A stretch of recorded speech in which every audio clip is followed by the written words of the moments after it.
Testing.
Good evening, councillors and members in the public gallery.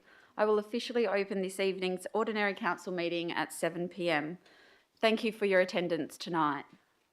I'd like to remind everyone in the chambers to ensure that comments are respectful to the council and all meeting attendees, including city officers and those in our public gallery. Please note this meeting is being live streamed.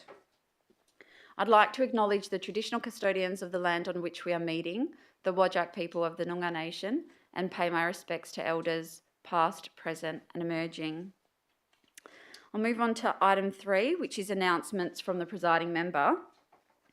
And before I move on, I would like to take this opportunity to acknowledge our Director of Community Services, Des Abel. Tonight will be Des's last council meeting before he departs the city after 14 years. I'd like to thank Des for his commitment to the city and recognise some of his key achievements. In 2010, Des directly project managed the $21.5 million design and construction of the Rise in Maylands. The project took only 18 months to complete and was delivered within budget and won several state building and construction awards. In 2017, Des guided the development of the city's first local planning strategy in consultation with a community panel. It was the first time a deliberative community panel was used in WA for the development of a local planning strategy. The Building Bayswater Community Engagement Project was extremely successful and the city won a Planning Institute of Australia Award for public engagement and community planning. Des has acted in the role of CEO on numerous occasions and was acting CEO in March to April 2020 when the COVID-19 pandemic broke out.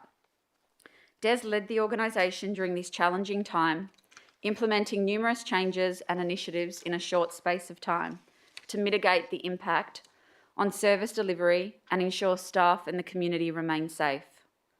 On behalf of Council, I would like to thank Des for his commitment to the community and wish him all the very best for the future. Thank you.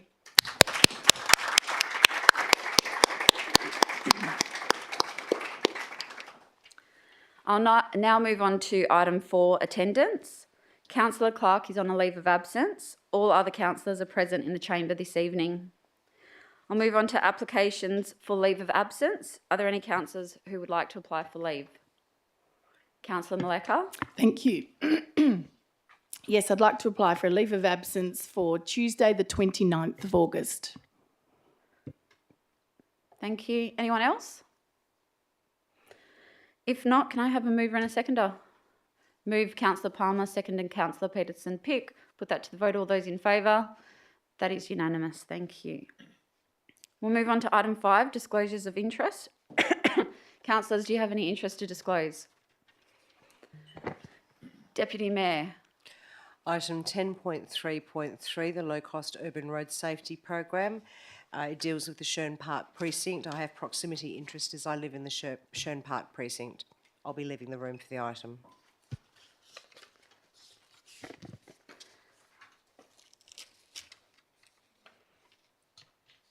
Thank you. Councillor Palmer. Thank you, Madam Mayor. 11.2, the notice of motion, where it has been discussed about childcare centres, and as chair of the childcare centres non-profit, as chair, it's impartial. Thank you. Thank you. Councillor Peterson-Pick. Yes, an impartial interest with regards to item 11.2, proposed alternative use of Gibney Reserve Pavilion for out-of-school hours care. My kids attend the Maylands Peninsula Primary School and I'm a member of the board of the school. I will stay in the room. Thank you. Councillor Osazowski. Thank you. Mine, I have two. The first one is in regards to item 10.1.2, the 2022 annual general meeting responses to a motions item. I know some of the people who have put forward the motions at that AGM, an impartial interest, and I'll be staying in the room on that one. The other one that I'd like to raise is 10.3.1, the Tonkin Highway proclamation plans. my street is shown in those plans.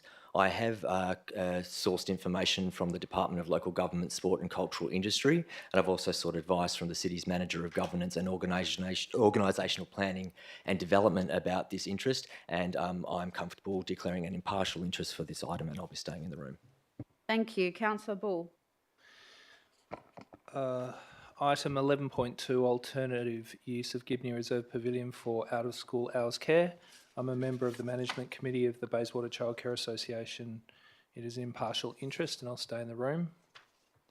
Item 10.1.6, City of Bayswater Advocacy Plan.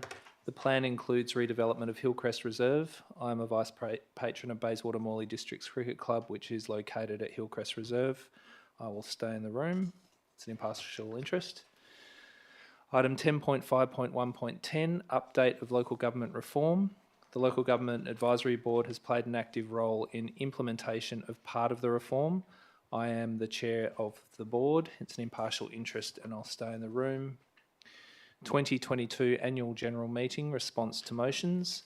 One motion relates to the Cat Local Law, which refers to Gobber Lake, which is opposite my home, but there's no decision to be made in relation to it specifically. It's an impartial interest and I'll stay in the room. And item Sorry, Councillor, which item was that? 10.1.2 and 10.1.1, keeping in control of CAT's Amendment Local Law 2023. Gobber Lake, which is opposite my home, is referred to in the local law, but no decision is being made in relation to it specifically. It's an impartial interest and I'll stay in the room. Thank you.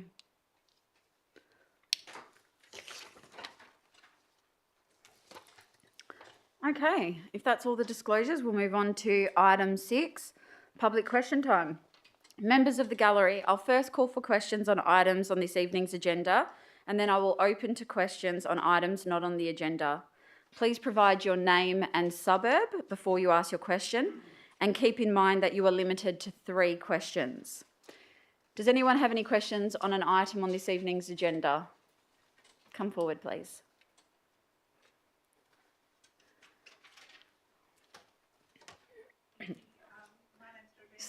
Sorry, we'll just get the mic. If someone could turn the microphone on. Thank you. Sorry about that. My name's Georgina Kerr and I live in Bedford. My questions relate to item 10.3.3.1, the Low Cost Urban Road Safety Program. My first question is it correct to say that the proposed LCURS treatments intersect with the long-term cycle network at 36 points, 11 of which are slated for mini roundabouts? Thank you for your question. I'll go to the Director to respond. Through the Chair, yes, there are mini roundabouts along the long-term cycle network. The reason why they're on there is to slow the traffic down.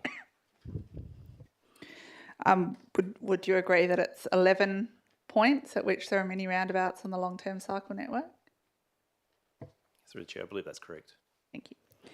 My second question is, according to Main Roads WA crash data, none of the proposed treatments are at intersections that have reported greater than 4 crashes in 5 years. Those make it approximately the 2,830th worst intersections in the state. The most where a mini roundabout is slated is 3. That's over the past 5 years. Can you clarify why Main Roads WA identified these locations if the proposed purpose is reduction in crashes? Thank you for your question. I'll go to the Director. Through the Chair, we don't have the criteria that Main Roads use to determine those intersections, so they basically supplied that information to us. What we do know is that there's been accidents in the general areas. For example, R.A. Cook area, there's about 78 crashes that have occurred in that area. The purpose of the low cost urban road safety program is to basically reduce the speeds in those areas and to reduce the rat running in there. Through that effect over the area, it should improve the safety in that area and bring general improvement to that area, not necessarily to individual intersections, but to the general area. Thank you. My third question is, the City of Vincent installed similar mini roundabouts as part of a Main Roads WA pilot in 2021. Is there any available data on the outcomes, including the impact on pedestrian and cyclist numbers at these locations? Thank you for your question. I'll go to the Director. Through the Chair, we don't have any information at this stage, but we do understand that Main Roads have engaged the Australian Road Research Board to undertake some research, and in future there will be some information published on that. Thank you for the answers. Thank you. Anyone else have a question on an item on this evening's agenda? Please come forward.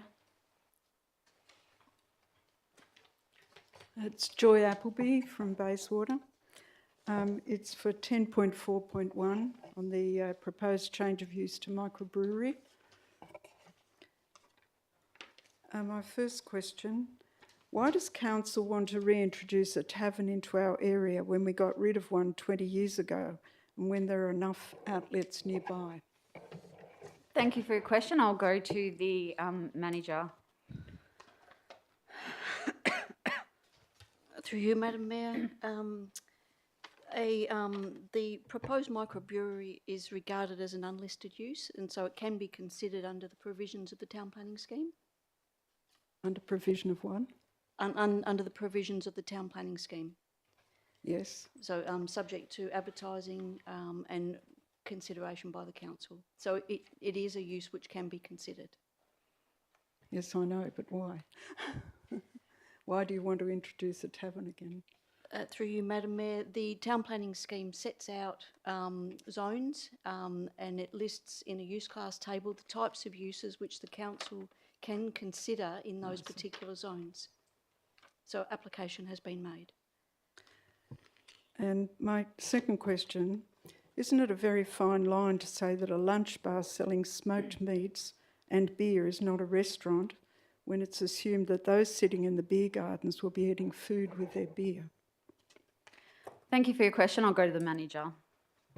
Through you, Madam Mayor, the application for a lunch bar was approved under delegated authority. It complied with the definition of a lunch bar, Yes. and it has a limited square meterage, and it is the ability that people can purchase food from that lunch bar and take it away. So isn't that a restaurant? Through you, Madam Mayor, the application which was received complied with the definition of a lunch bar. It's quite a restricted use. The amount of area, which is 20 square metres, and there's certain provisions relating to how it operates. Okay. And the applicant states that the proposed change of use of an existing industrial building will revitalise the existing neighbourhood, and the officer stated that it would add vibrancy. May I ask why a neighbourhood needs to be revitalised? Thank you for your question. I'll go to the Manager. Through you, Madam Mayor. Again, the town planning scheme sets out zones within the City of Bayswater and a range of uses which can be considered by the council. This is a use which is regarded as a use which can revitalise or bring interest to an area. It enables an area to be surveilled by people throughout the day and into the night. It's noted that the activity is actually within the industrial area, and so the activity and any activities associated with it are restricted to that industrial area. So it's not necessarily revitalising the residential area because it's within an industrial area which is proposed. And there is, I suppose, communities who consider these applications where they might want a use which they can visit close to home for a meal and a beverage. Mm-hmm. Thank you. Thank you. Anyone else like to ask a question on an item on this evening's agenda? If not, does anyone have a question on an item not on the agenda? Mr. Dack? David Dyke, View Street, Maylands. Would the City of Bayswater support the 16 Days in WA campaign? The campaign aimed is for elimination of violence against women and girls. It runs from the 25th of November to the 10th of December. The campaign takes its inspiration from the global 16 days of activism against gender-based violence. In consideration of the recent shocking violence in Bedford, and I believe there's another one somewhere close by, which is in the City of Bayswater district, it's my assessment under the health initiatives we need to be actively involved in education and elimination of violence against women. Some initial low-cost ideas are lighting up the Civic Centre, which I see we've got lit up tonight. I don't know whether that's for me or not. Social media posts, 16-day icon in email signature panel, and collaboration with Arana House and 55 Central. Thoughts on guest speakers. Access to a resource toolkit, and that's online, and consult with Alternative to Violence. This is such an important subject and campaign. It's actually led by the UN Secretary General and UN Women since 2008. I see you've lodged an answer. I respect that and thank you very much. Question 2, would City of Bayswater increase trapping in cat protected areas? I'll expand on that a little bit. Problem here is I've just been advised this is the last OCM before the city enters caretaker mode. For the first time, the mayor will be directly elected by the electors, and of course there are councillors from each ward for re-election. Another example of violence in our community is wildlife being slaughtered by cats, and especially in cat-prohibited areas. Sir David Attenborough recently said, with our wildlife being wiped out at a fast rate, next we will have an ecosystem falling apart. Climate change certainly is taking an effect, and you can see that worldwide. So, hang on! Stop! Wait! What's the time? Let go of your fears about reputation. Very shortly, your vote can change this cat violence. Put back clause 2.2. Put it back. Have some respect for the violence going on against our wildlife. Thank you. Thank you for your question. Did you want me to read out what the city's responded? You've been provided with? Yeah, so it's heard. Yeah. Yep. So the current, Please. in regards to the question about the trapping, the current operational budget for the trapping program is $30,000 per year, and this is undertaken in conjunction with the Fox trapping program. The Environment Division will explore the opportunity to increase the budget in the 2024-25 financial year to increase the number of cat trapping visits and number of appropriate reserves targeted. Thank you. Thank you. Would anyone else like to ask a question? Please come forward. Okay, Amy Sturgeon from Wanneroo, or Nangara to be more specific, and I have 3 questions.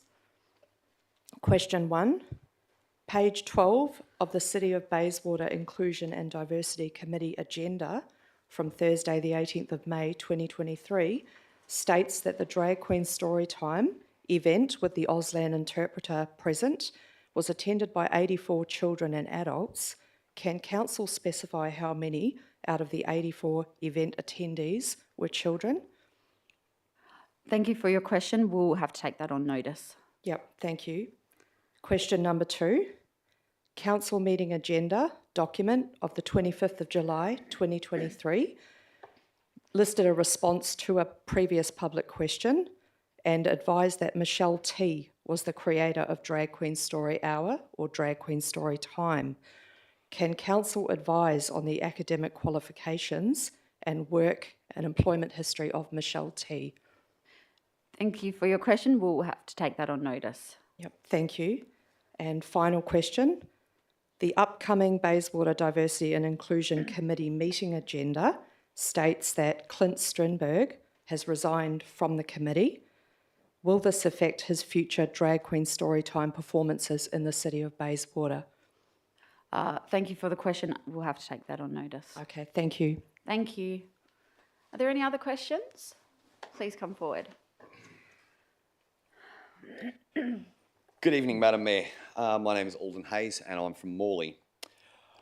Given the recent public outcry and backlash surrounding Drag Queen Storytime, will these events continue using publicly funded venues or will they be continuing at private venues? Thank you for your question. We'll take that on notice. What is this council's total expenditure during the fiscal year 2022-23 for Drag Queen Storytime? Thank you for your question. We'll take that on notice. And finally, what is the current and ongoing relationship between this council and the activist organisation Rabble Books and Games? Thank you for your question. I'll have to take that on notice. Thank you, Madam Mayor. Thank you. Are there any other questions? If not, I'll close public question time. Oh, sorry, councillors, before I do so,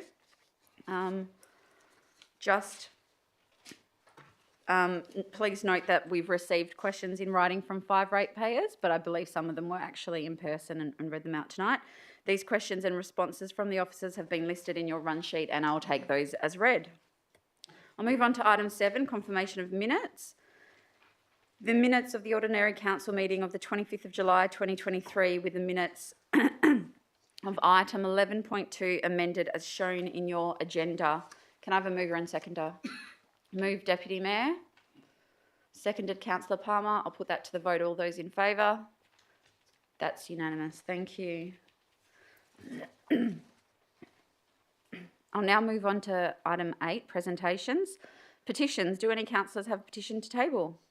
Councillor Pearson-Pick. Yes, thank you.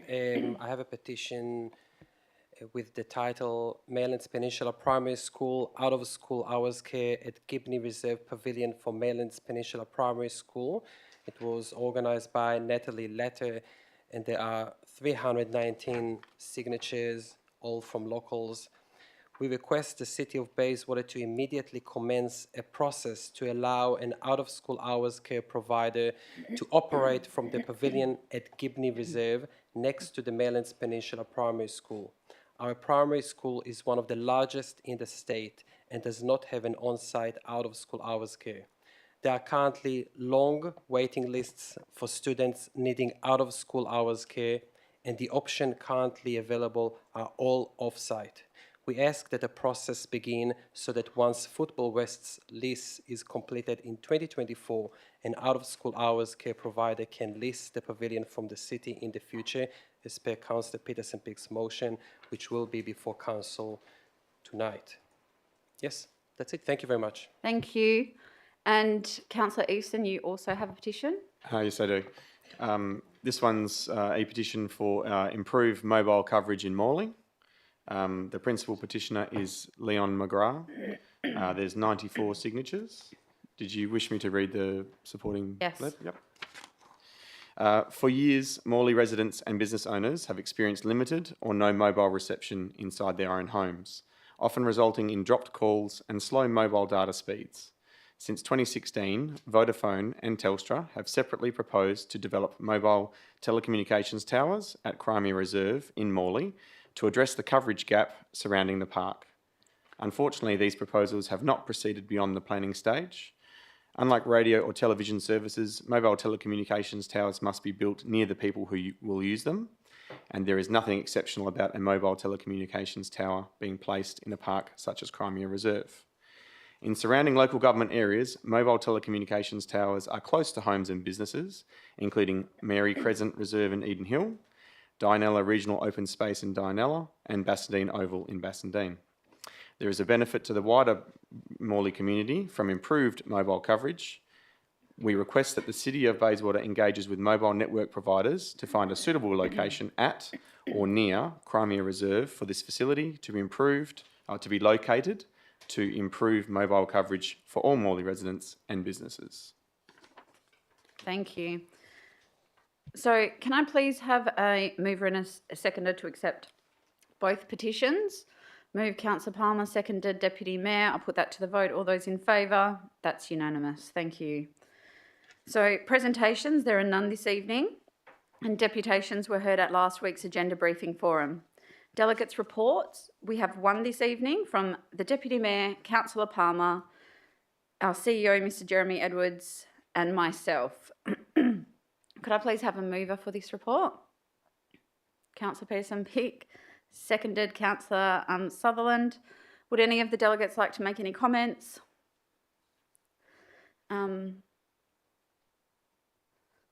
Okay, I'll put this straight to the vote. All those in favour? That is unanimous. Thank you.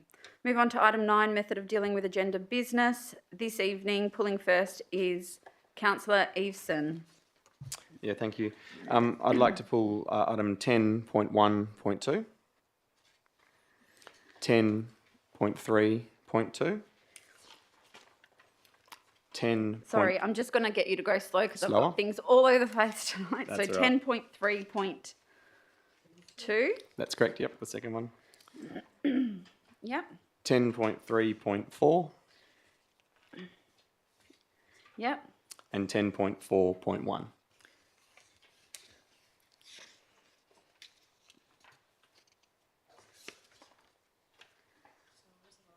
Ten point 10.4.1. Okay, thank you. Councillor Sutherland. Just your microphone, please. Sorry.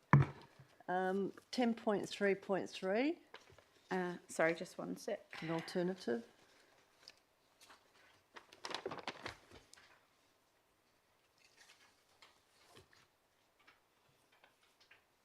Sorry, it was 10.3. 3, low cost urban. Yep. The other one is 10.4.2 for an alternative. The draft Community Safety and Crime Prevention Plan, 23-27. And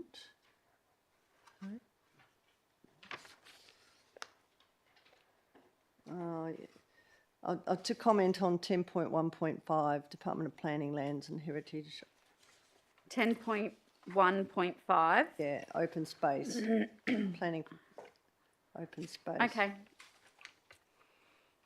Is that all? Yep. Okay, thank you. Deputy Mayor, Councillor Sutherland, if you can turn off your microphone. Thank you. Item 10.1.1. Item 10. Sorry, just one second. Yep. So sorry, 10.1.1. Yep. Keeping in control of Cats Amendment local law. 10.1.4 Maylands Brickworks. Yep. 10.1.5 Department of Planning, Lands, Heritage draft operational policy for planning for public open space. Oh, yeah, Councillor Sutherland already pulled that one. Yep. And that was it. Okay, Councillor Peterson-Pick.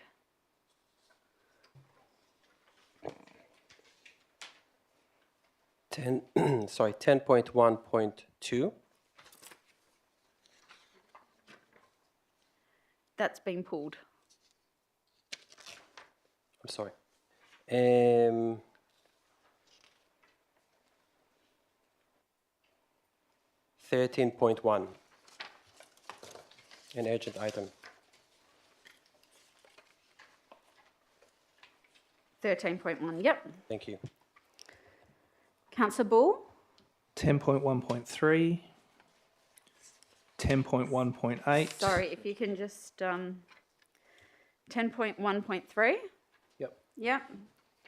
10.1.8, Yep. 10.5.1.1, 10.5.1.1. Yep. Yep. 10.5.1.5,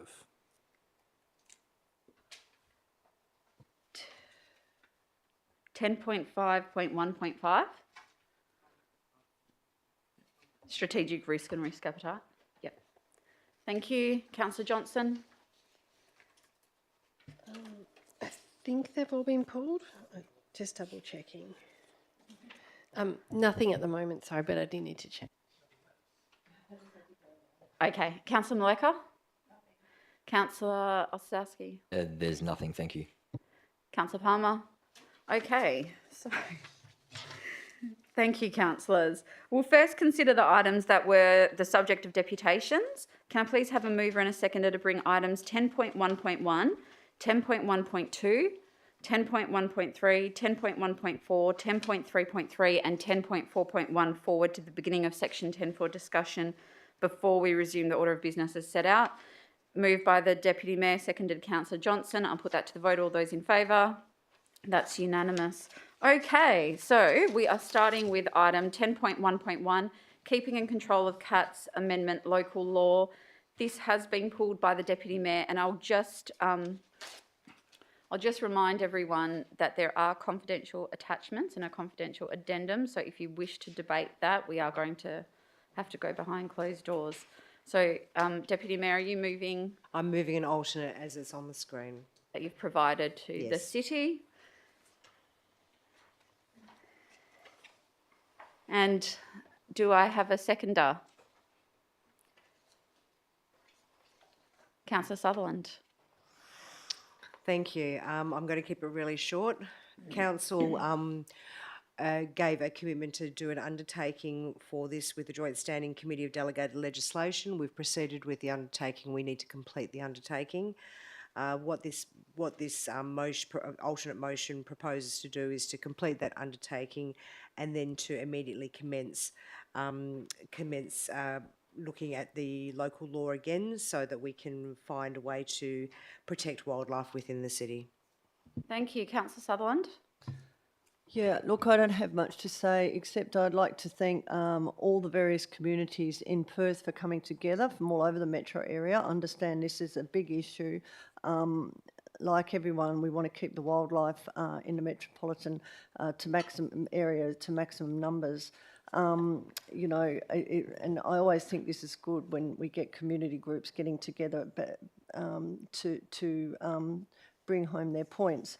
I do find it very disappointing that the state government hasn't, they've sat on their hands and have not dealt with this in the, and they expect the council to, and we've very difficult when we've got, you know, what's on the table, so it's just impossible. But I do want to thank everyone for doing this because I think it's a really, really important issue, and I wish the state government would come to town on this. Thank you. Would anyone like to speak against the motion? Yes, I'd Councillor like to Johnson? foreshadow an alternative, please. Yes, the one that's been provided. It has been provided. Would you like to speak on what's on the table? Briefly,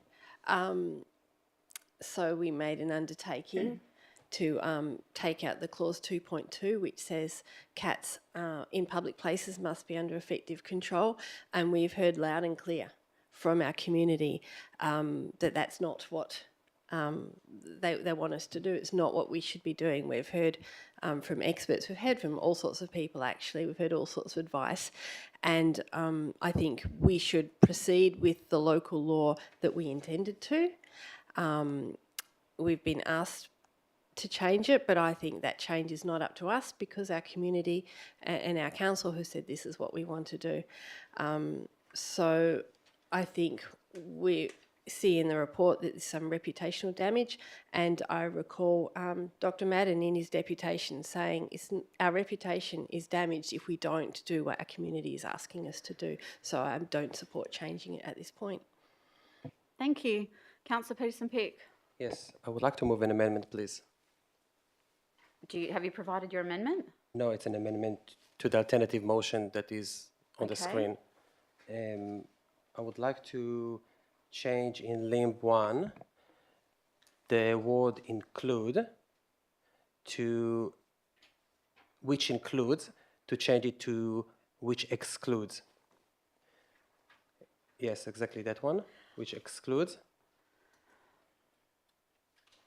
And below that, there is the word include, and you can just add the word and before that. I'll check with the mover and seconder if they accept the amendments. Yeah, before that include, you can just add the word and. Yeah, exactly there.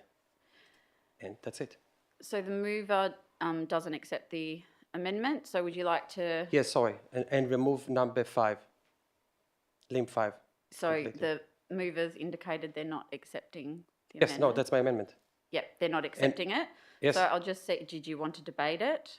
Yes, of I'll course. see if there's a seconder for this amendment. Councillor Palmer, Councillor Peterson-Pick. Yes, but sorry, and remove number limb 5, please, which talks about the review. Because there will not be any need for a review. Which is, yeah, thank you very much. Yes, thank you, Councillor Palmer, for seconding this. Look, I echo Councillor Johnson's comments. I just think that we should make sure that this is happening tonight. I did not support the undertaking in December 2022. I did not support discussing this issue behind closed doors. I thought this issue is important enough for all residents to be aware and consulted before we are making commitments. It is not too late. Council made a commitment to look into changing the current local law that we already have.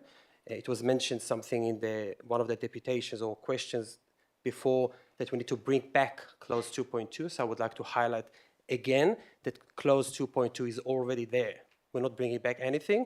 We already have a local law in place that was gazetted with clause 2.2. The proposal on the table that I'm actually proposing to change with this amendment is to keep it. Council does not need to do much, just to leave it alone as is. That was the basis that was made following community consultation, intensive one. It was very clear that the public asked for that. There is a decision-making point in time right now for us. This is not an automatic process. Despite an agreement to do an undertaking, we are still now coming to decide whether we should proceed with the undertaking or not. This is what we're doing here. If it was an automatic process under the state legislation, we wouldn't be here. So the legislator, our state legislator, expected us, councillors, to make the decision tonight. There is new information for us to decide not to proceed with the undertaking with regards to clause 2.2. We undertook further community consultation about that, which again reiterated that our community is not supportive of the removal of clause 2.2. We know that now. It's new information. We also have legal advice, public legal advice that was provided by community members that indicates that the interpretation of the CAT law clearly allows us to add clause 2.2. We didn't have that advice before we started the community consultation. So that also new information that we can base our decision on. We are also aware now of Section 82 of the CAT law that of the local government, the CAT law, yes, the CAT law that allows us to adopt local laws of other shires, and this is what we did. We added a similar clause to the Shire of Narrogin and Northam, and this is what we are doing. The Joint Standing Committee on Delegated Legislation even once did not provide public explanation, any explanation, why they are still allowing some local governments to have a similar clause as clause 2.2 and why they are discriminating us and asking us to remove that. No explanation was provided to us at no point in time why we are being discriminated and they're still allowing other shires to have a similar clause. They have the powers to remove that clause from other shires. They have not done that. That means that there is a parliamentary committee that allowing some local governments to have it and some that they will not allow that. That is not consistent. We are now in a point of time that we can make this decision. I think it's the process. Some people call it brave. I think it is a basic one. I'm reiterating again that the decision to remove it was done behind closed doors. We also hear now indication from the public, and we saw that in the deputations that they were not happy about that. That is also new information. So I am proposing that we will not touch clause 2.2. The parliamentary committee, if they have an issue with that, they have their powers to ask the minister, to ask the governor to remove that clause 2.2. We councillors should do what we need to do here, and they will do what they think they should do there. I have an issue with us doing the job that others asking us to do. We are different authorities, different entities. The fact that they're asking us, we are telling them now, we looked into this, we took it very seriously, we extended the time frames to really do everything that we can, and we now understand that we should not remove it. But if they have issue with clause 2.2, they can remove it.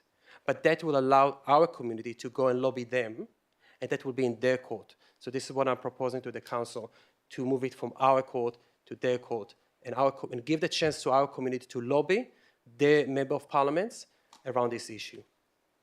Thank you. Councillor Palmer. Just very briefly, Madam Mayor, I do echo everything that Councillor Ellie Peterson-Pick has said, and I also echo the communities around. It's been a hard decision all the way through with all of the various arguments that we've had legally. Also, I feel that to say it was an oversight for those two shires is a very quick explanation, isn't it? So I think we've got to look at it closely. We've got it gazetted. We've got to the 6th of September to make a decision here and now. And as Councillor Ellie Pick said, if the members of Parliament want to change it, and we've had members of Parliament agreeing with our community, but if other members of Parliament want to change it right up to the Governor-General, then that's their privilege. But our privilege as a community, we look closely at this. We wanted 2.2 to stay, and therefore that's what we have to do. Thank you.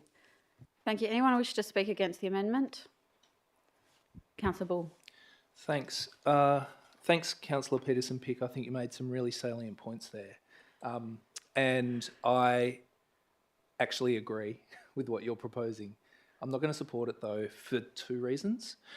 The first reason is a practical reason, and it's the removal of Limb 5. So with the removal of Limb 5, the risk that we have is that this then goes to the CDL, and then they knock it back, which means we have no local law on cats, and we haven't commenced putting a new one in place. And I feel pretty confident that the Joint Standing Committee on Delegated Legislation is not going to necessarily support this view of council. So I'm worried about that.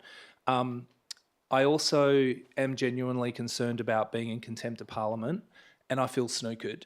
I don't know why this council decided to accept the undertaking. I honestly don't. I wasn't in the room for that. I felt I had a proximity interest at the time, but that's where we're at. Had I been sitting for that decision, I wouldn't have supported it, but this is where we're at. I think it's a really important point to understand what it means to be in contempt of Parliament. And while I totally and utterly agree with Councillor Peterson-Pick, I feel that taking this step now is probably going to potentially put us in contempt of Parliament, which is something that I just don't think we should be doing as a council. Thank you. Anyone else wish to speak on the amendment? I'll go to Councillor Peterson-Pick for right of reply. Yes, thank you. Look, I think we can make this decision that I'm proposing here in good faith. I don't think there is an intention here to indicate any contempt of Parliament or disregard anything.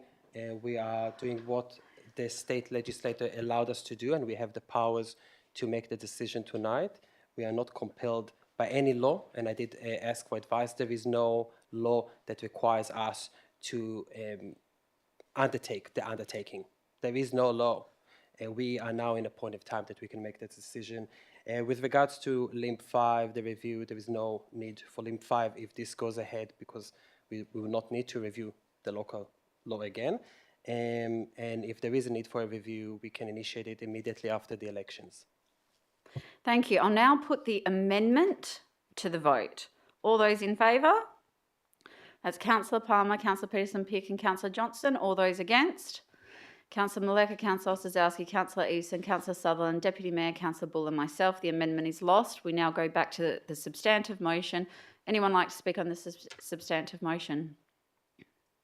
Councillor Bull. Thanks. I reiterate all the points that I just made.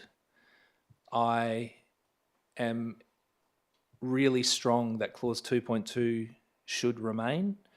I call on the Joint Standing Committee of Delegated Authority to support that position, although we are aware of where we're at in that process. So with that in mind, I think it's completely appropriate that we immediately commence a review in the hope that there are other things that happen hopefully at state government level that provide certainty in the way the CAT Act operates to ensure that we can introduce a local law in the form that we have in place right now. It's going to take a little bit longer, but I think that certainty will alleviate the risks that have resulted in different tiers of government having different views on the same piece of legislation. The final thing I'd like to say is a very strong thank you to everyone in the community who have expressed their really, I think, well-informed, well-considered, but very strong and important views on this subject matter. I am really confident that this is a mainstream view. The importance of controlling cats to protect our wildlife and to protect the cats themselves, I think, is really, really important. And so to the people who are in the chambers here, in the gallery, and also to the wider community throughout Western Australia, I say thank you for your advocacy. I know you put a lot of personal time and effort that takes a toll on yourself and your family, but I know that this is a really important decision, and I say thank you for all the work that you continue to do in this space. Thank you. Would anyone else like to speak on the substantive motion? If not, I'll go the mover to close. Okay, I'll now put this to the vote. All those in favour? That's Councillor Maleka, Councillor Sosowski, Councillor Eveson, Councillor Sutherland, Deputy Mayor, Councillor Bull and myself. All those against? Councillor Palmer, Councillor Peterson-Pick and Councillor Johnson. That is carried. Okay, we'll now move to the next item, which is 10.1.2, 2022 Annual General Meeting Response to Motions. Councillor Eveson, you've pulled this. Are you moving? Yeah, just moving the officer's recommendation, please. Councillor Sosowski seconding. Councillor Eveson, you wish to speak to it? No? Councillor Sosowski. Thank you. There was an alternate that was provided by Councillor Johnson today, and I would like to incorporate part of that into this, if that's possible, please.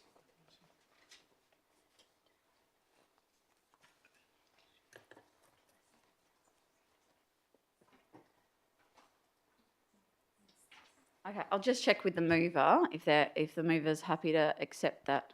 Yeah, that's fine. So now, just to be clear, what is on the table, it's what we've got provided in our run sheet, that if you'd like to read it. Yeah, correct. So the LIM 1, which is as is on the screen, there notes. Yep, correct. And LIM 2, with the addition of A, that council supports the appointment of a dedicated arts and culture officer as part of the 24-25 business planning and budget process. And Councillor Johnson suggested that amendment today, and I'd like to include that. Okay, would you like to speak to the motion? Thank you to everyone who came along to the annual general meeting. I think it's a really important process that we have available to people to come and provide their thoughts and their opinions on things that need to be attended to in the city. And I just want to acknowledge everyone's motions, and thanks Councillor Johnson for getting this one in there as well. Thank you. Anyone like to speak against?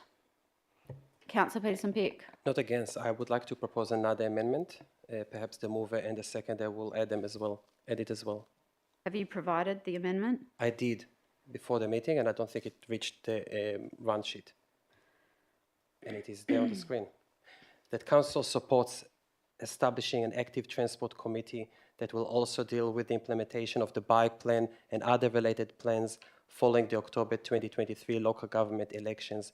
And this is one of the motions in the AGM of electors that were supported by our community. Okay, I'll just check with the mover and seconder if they accept it. Probably just need to seek some guidance maybe from the CEO, just in regards, because I'm obviously just seeing this now, we had the other one in the run sheet, but the section A talks about in the budget, in the business planning and budget process, but the section B doesn't talk about that. I guess just trying to understand what are we committing for here? So just through the chair, Councillor Peterson-Peck, which annual meeting of electors motion are you making reference to, just so that we can catch up on the screen? Yes, sorry, it's not motion 8. Motion 8 is A, and mine is... Sorry? 7, thank you. So motion 8 is A, and mine is motion B, also from the AGM of electors, and it was moved by Miss Georgina Kerr, who is here. So through the chair, you're asking that the council still considers establishing the committee, and then a second part of the recommendation would be what you're proposing there on 2A. So it's in addition. So I'm confused, CEO. So it's very similar to what is proposed with the arts officer. So we will not go with the officer's recommendation, but we will go with what I'm proposing here. So the officer's recommendation was not to establish an active transport committee. That was the officer's recommendation, and I'm proposing that we will establish an active transport committee in accordance with the motion that was supported at the AGM of electors. So it's very similar to the structure of motion 7 and 8.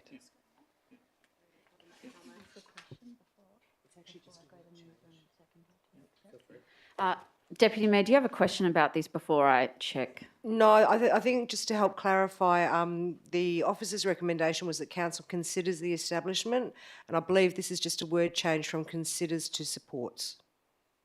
Is that correct? Yes. A big change.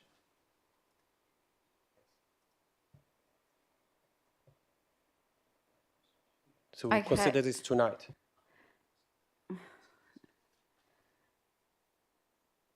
I'll go to the mover and seconder to see if they accept the amendment.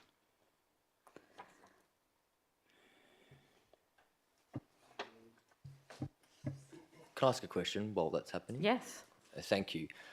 Do we have any information coming to us about committees of council in the next term? I'll What go to City's planning CEO. to do in regards to committees of council?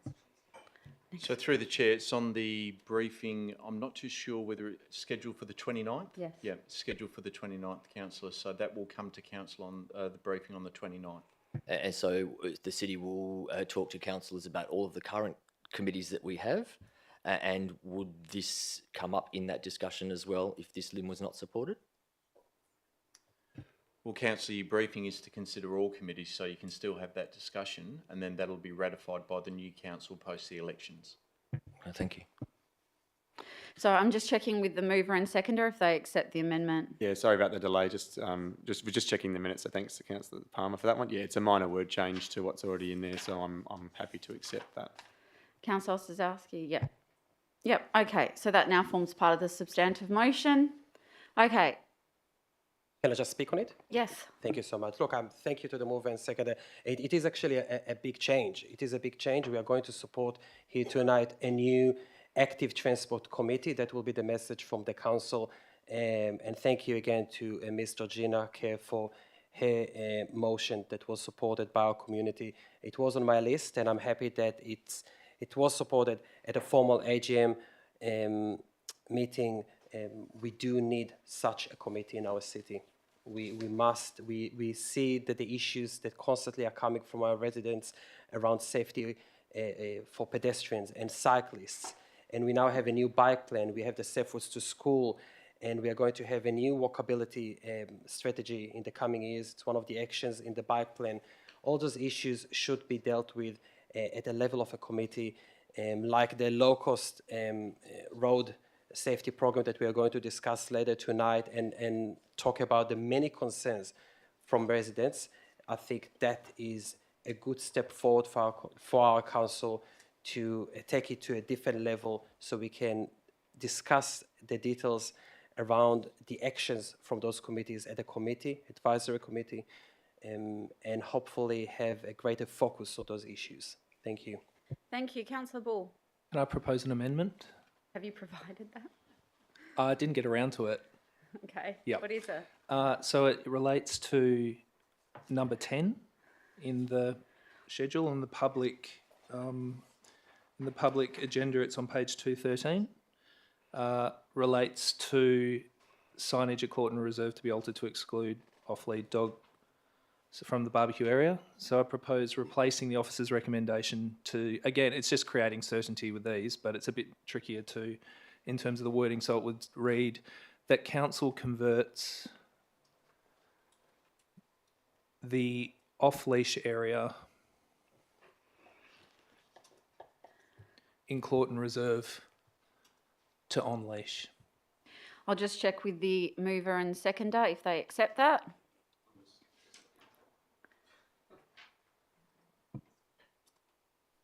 So just checking, I'm getting a nod that it's only a minor change, so yeah, I'm all right with that one as well.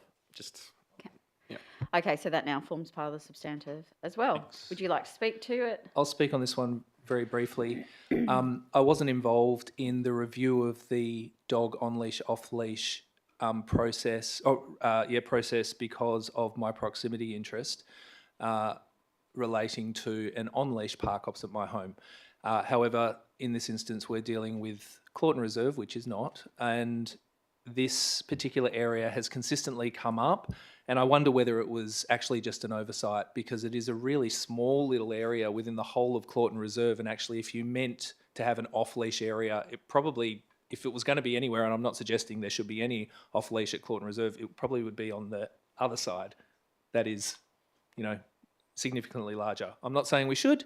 I suspect this was just an oversight, and this will fix an ongoing concern of locals in that area. Thank you. Anyone else wish to speak on this motion? If not, I'll go the mover to close. I'll put it to the vote. All those in favour? That is unanimous. Thank you. All right, we now move on to item 10.1.3, main power connection for mobile food vehicles at Crimea Park. Councillor Ball, you've pulled this one. I did manage to get an alternative in for this one. Did you? Yeah, I got organised slightly. I hope I did. I feel like I did. I haven't been provided. Damn, maybe I didn't. I'll just check with the minute. No, the city officers haven't received week. it. Definitely they have.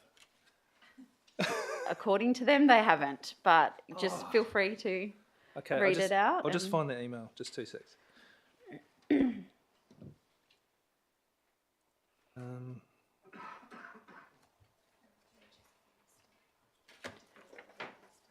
They did get a lot of emails today, so they may have missed it. Oh, look, maybe I didn't. Okay. There were a lot going on. All right. Okay.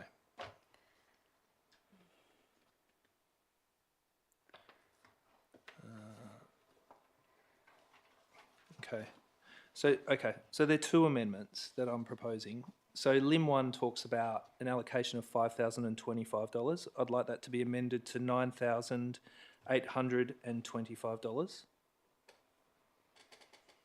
which is an additional $4,800, which would be the other 50% that would be payable by the coffee cart owner. We'll just get that updated. Yep. So, is that correct? 9825? Yep. Yep. And then it just needs to be changed in Lim 4 as well. Lim 4? Yep. Yep. Okay. Well, yeah, it should be Lim 2, but that's okay. And then in sub-Lim B,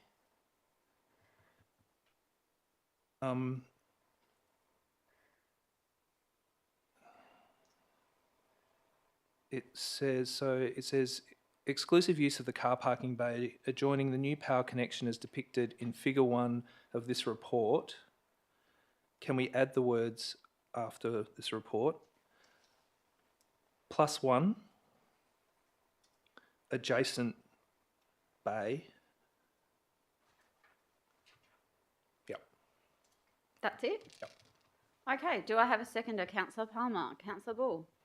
Thank you, and thank you to the councillors for supporting my original notice of motion on this item. I think it's a really fantastic proposition to provide some infrastructure to give support to this really well-loved community asset, actually, Dancing Duck. We know how popular it is in that local community, and we also heard from the proprietor about the challenges that she faces using a generator. This is a small business, and suggesting that the proprietor pay $4,800 for a piece of infrastructure that will be public infrastructure, an infrastructure that the city will be able to utilise. It says it in the report. The city will be able to utilise for events down there should they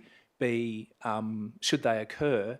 I think that it is the right thing to do to actually pay for the whole amount.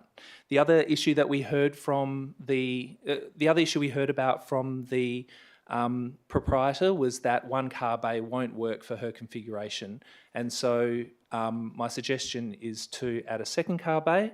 When I have gone down there, that configuration seems to work well, and again, it supports ensuring that this small business, this really well-loved small business, can continue to operate in a sustainable way and in a way that is supported by the local community. On this basis, I hope councillors support this. Thank you. Councillor Palmer. Thank you very much. Yes, there are other areas where there is connections, which makes it easier for vendors. I also feel that this has very, very generous park area to allow for that extra space for the Dancing Duck Co. And I think everything has been said for goodness of it. Thank you. Thank you. Anyone wish to speak against this? Councillor Eason. Yeah, it's going to be unpopular. Look, I'm not going to support what's on the table purely because I need to support, our bricks and mortar businesses, local businesses. So I completely support mobile food vendors and their ability to provide activation in public spaces, but this needs to be balanced with council support of our bricks and mortar businesses as well. Only 217 metres away is a bricks and mortar cafe that pays rates, pays amenities, contributes significantly to the city, and helps us to do things and fund things. So, look, it's there's power constraints at Crimea Park, and this is an issue that I've been chasing up since December 22. And I know, having chats with my colleague, Councillor Sutherland, she was assisting Green and Go, the vendor that was here before Dancing Duck. Look, there's definitely issues at Crimea. I just don't think we can stretch our businesses, the bricks and mortar local businesses, by allowing this and essentially funding this. So, like I said, not going to be super popular with this one, but it is a proximity challenge. Mobile food vendors have their place, and I'm just not sure that it's at the cost of some of our bricks and mortar. Thank you. Thank you. Anyone wish to speak for? Councillor Johnson. Sure. Thank you. I think the city has contributed to the costs of PowerPoints in other parks. I recall they might have supported one at Birtwright Park some years ago, and also at Riverside Gardens. So I don't think it's unusual to be supporting that. If I could respond to Councillor Eason's comments, I think that businesses have coexisted for some time, and I don't think it's one versus the other. Every place has its people and its community. I think the offering here is about that we're supporting is about the good use of our public space and amenity for people who are getting active. I think it's a small cost. We have done it before, so supporting what's on the table. Thank you. Anyone wish to speak here? Deputy Mayor. Yeah, I've really struggled with this one because I do support mobile food trucks. I don't think that's in doubt, and I do support putting in power as we have done in previous locations. I think it's important to contextualise the other locations where we have put in power for vendors and then some of the situations that have arisen. The Barden Park, Waterland, Riverside Gardens. There's no local businesses within walking distance of any of those locations, which was the intent behind activating those locations. But I'm also cognisant that we've gone to the expense of putting these in, and it hasn't always ended well in terms of recent things that have happened at Riverside Gardens, Barden Park, where we've got one there, but the vendor has got exclusive use of it and is never there. There's lots of situations that can potentially arise. I'm not going to make my decision based on what can potentially arise. I think I'm going to base it around the proximity to local businesses. Where we have put in the PowerPoints, there are no local businesses surrounding. Thank you. Anyone else wish to speak on this? Councillor Sutherland. Yeah, this is a bit like deja vu.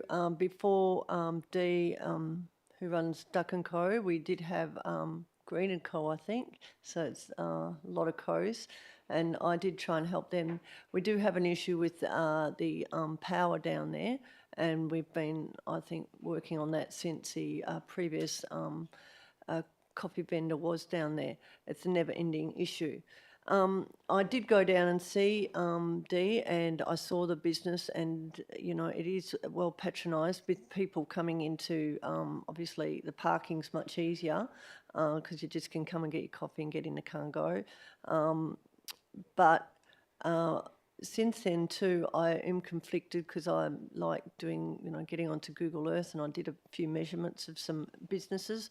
And it is conflicting when local business, coffee bar is not far away, and they have to pay big rates, land tax, everything else. So yeah, it's a very difficult decision to make. Thank you. Anyone else wish to speak to this? I'll say a few words. I won't be supporting this motion. I think mobile food trucks serve a purpose in the community, absolutely. But us providing the power connection at this particular location doesn't add any additional amenity to the location. There is a shopping centre within 200 metres from this location, and that shopping centre has a coffee and food offerings readily available, easy parking. Those businesses pay rates. Those businesses pay big rents. Those businesses pay a premium on their rents to have exclusivity of not having competing businesses in that. When they make a decision to move into that shopping centre, they look around and they go, we're the only ones here, so I'm prepared to pay a premium to have exclusivity. And then what do? Allow a food truck to operate in very close proximity, which is allowed. We're not saying that's not allowed. But why would we then pay for the entire cost to give that food truck access to electricity? We didn't pay for those bricks and mortar businesses to connect to their electricity or their water or their gas. So it's just not a fair playing field. And the other thing, these bricks and mortar businesses, they employ lots of people. They have lots of overheads. The mobile food vendors don't have the same overheads as the bricks and mortar. And what was I saying? So they can, you know, their costs are less than those. And the difference, the point of difference between a customer choosing, do I go to the cafe or do I go to the mobile food truck? There's a point of difference there, because going to the cafe, you don't have to deal with the sound and the smells of the generator. The mobile food vendor, that's their business model. They operate with generators.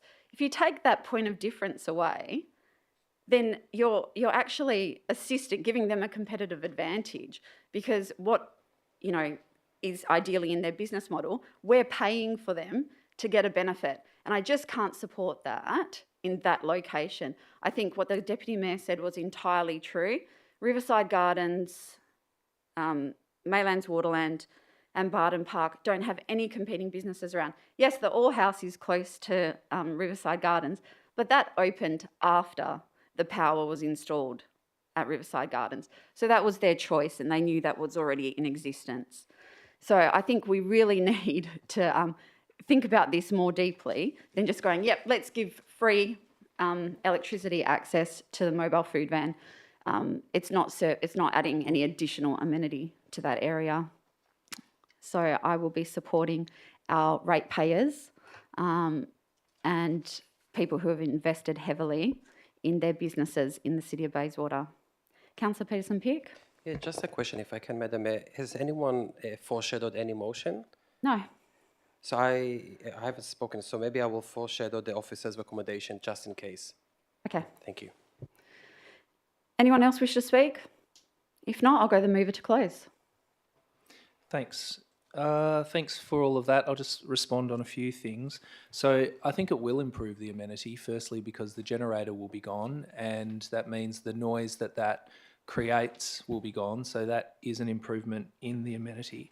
I appreciate people's concerns, councillors' concerns around proximity, and it's something that I remember Councillor Raffici used to talk about, and that's why he was never keen to support food trucks. He was very consistent on that, so I've heard that before. We don't pay for electricity connections in private properties anyway, so and also land tax is not paid by businesses. I think land tax applies to vacant land, so I'm not sure that either of those things really apply. However, I think at the end of the day, what we do know is that there is a very popular, much loved small business that employs a young person from the area and provides a really lovely, happy experience for the local community down there. It's not taking away from the amenity. I think it's actually contributing to the amenity. And knowing, as I've heard many people talk about how small businesses can struggle, the supporting the full amount of this infrastructure, I think, is really just a small thing for this council, but a big thing for this business and this local community. Thank you. I'll now put this to the vote. All those in favour? That is Councillor Palmer, Councillor Peterson-Pitt, Councillor Ball, Councillor Johnson. All those against? Councillor Maleka, Councillor Ossowski, Councillor Eveson, Councillor Sutherland, Deputy Mayor and myself. That is lost. We go to the foreshadowed motion, which is the officer's recommendation. Do I have a seconder? No, that lapses. Okay, so we'll now move on to item 10.1.4, Maylands Brickworks Funding Options and Memorandum of Understanding. This is pulled by the Deputy Mayor. Thank you. I have an alternate prepared for that one. And that's been provided. Yep, it's on the screen now.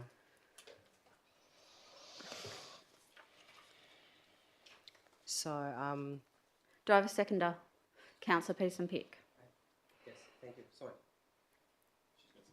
Yes. So I just would like to propose an additional limb, if the mover is happy with that. No, but that's fine. But I'm happy to wait. Here's a seconder. You can move the amendment now and see if the mover accepts it. Yes, so I don't think it actually reached the run sheet, but the city has the amendment, which I think supplements what we have on the table here. And I will read it out loud. Sorry, so it's just the last one. So it's just number 4. Yeah, just that one. It will be an additional one.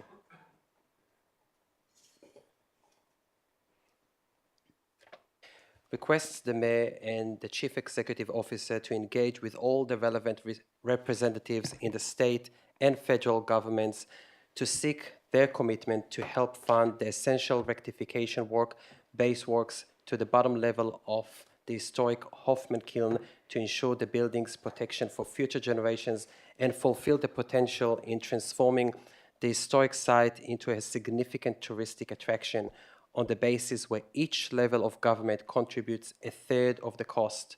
A report on the outcomes of those discussions to be presented at the February 2024 Ordinary Council meeting at the latest.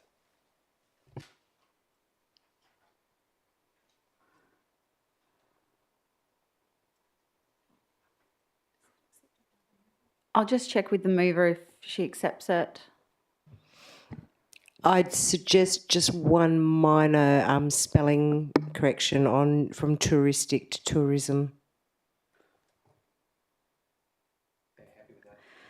Yep, So that now forms part of the substantive motion. Would the mover like to speak? Thank you.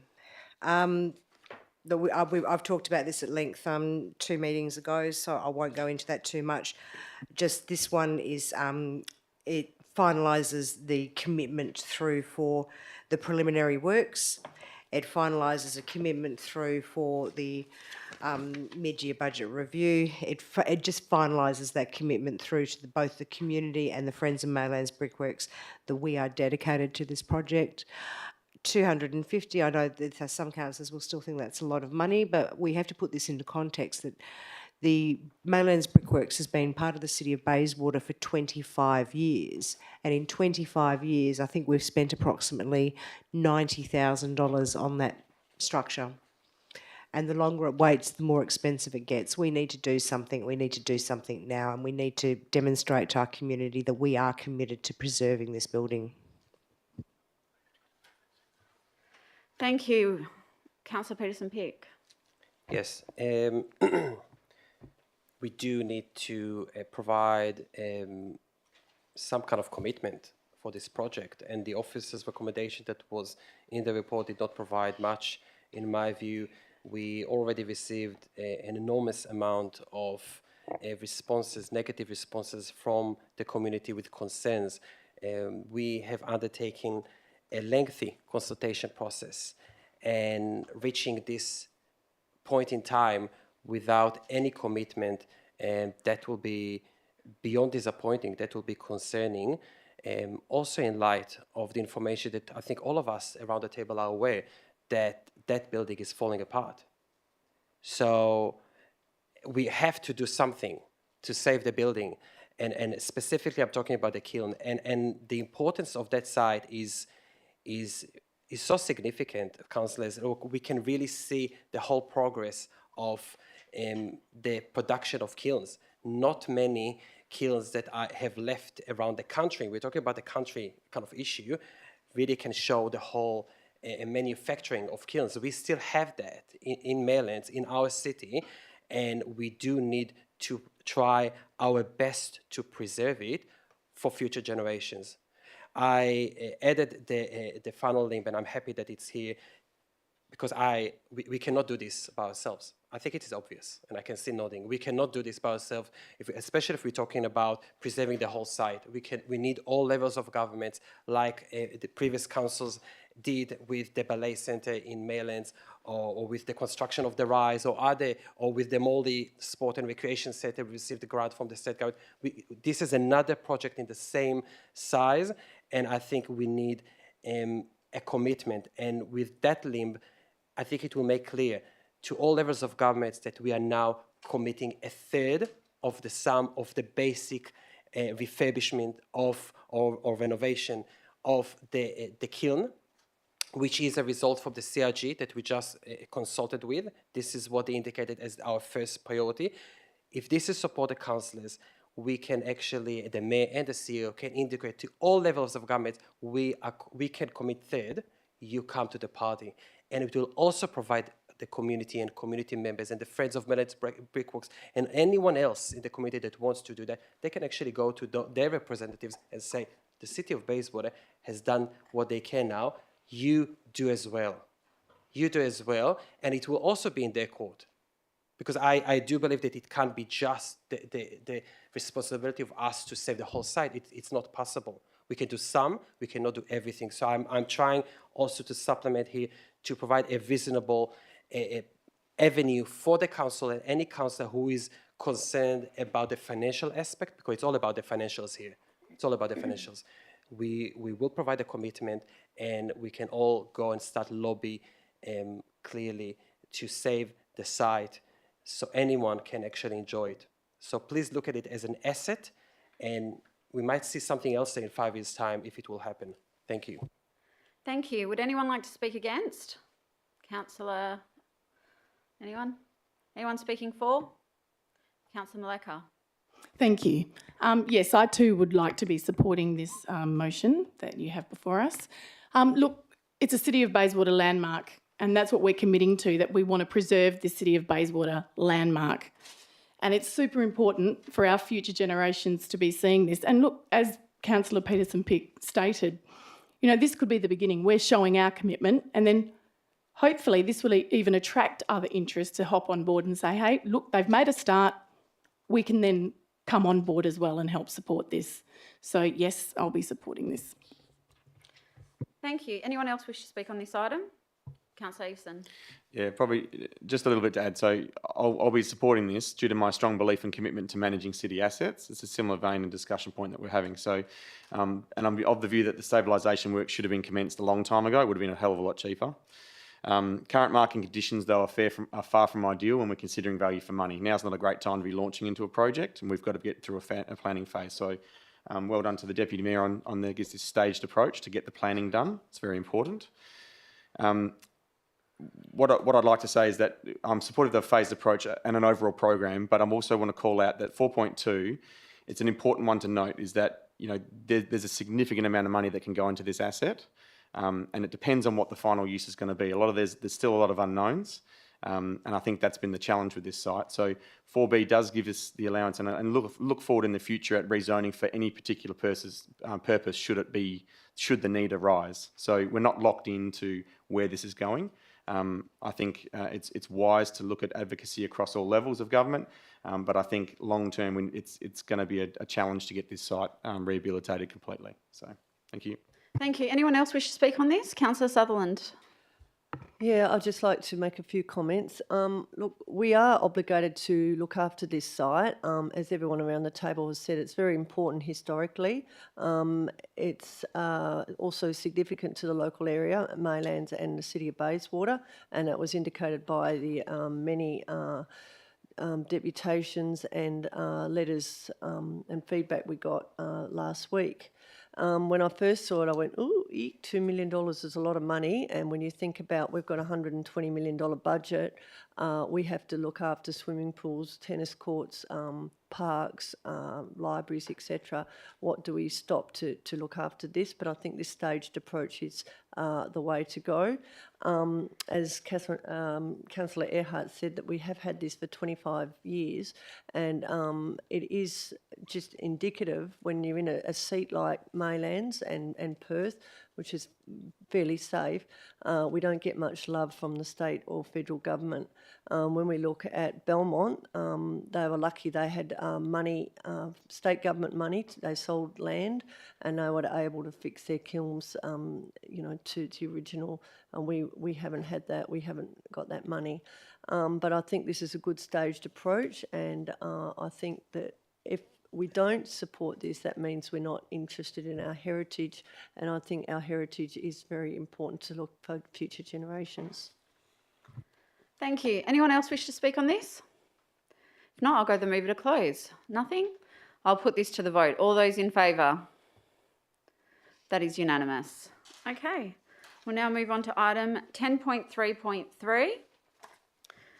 Low-cost urban road safety program treatment plans. This has been pulled by Councillor Sutherland. Sorry, Madam Mayor, I have a proximity interest in this Okay. one, so I'll leave for the item. Thank you.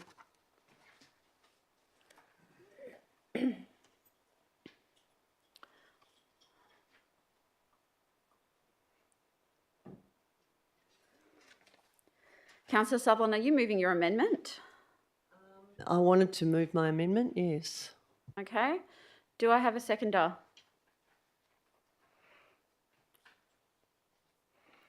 Councillor Eveson. Councillor Sutherland.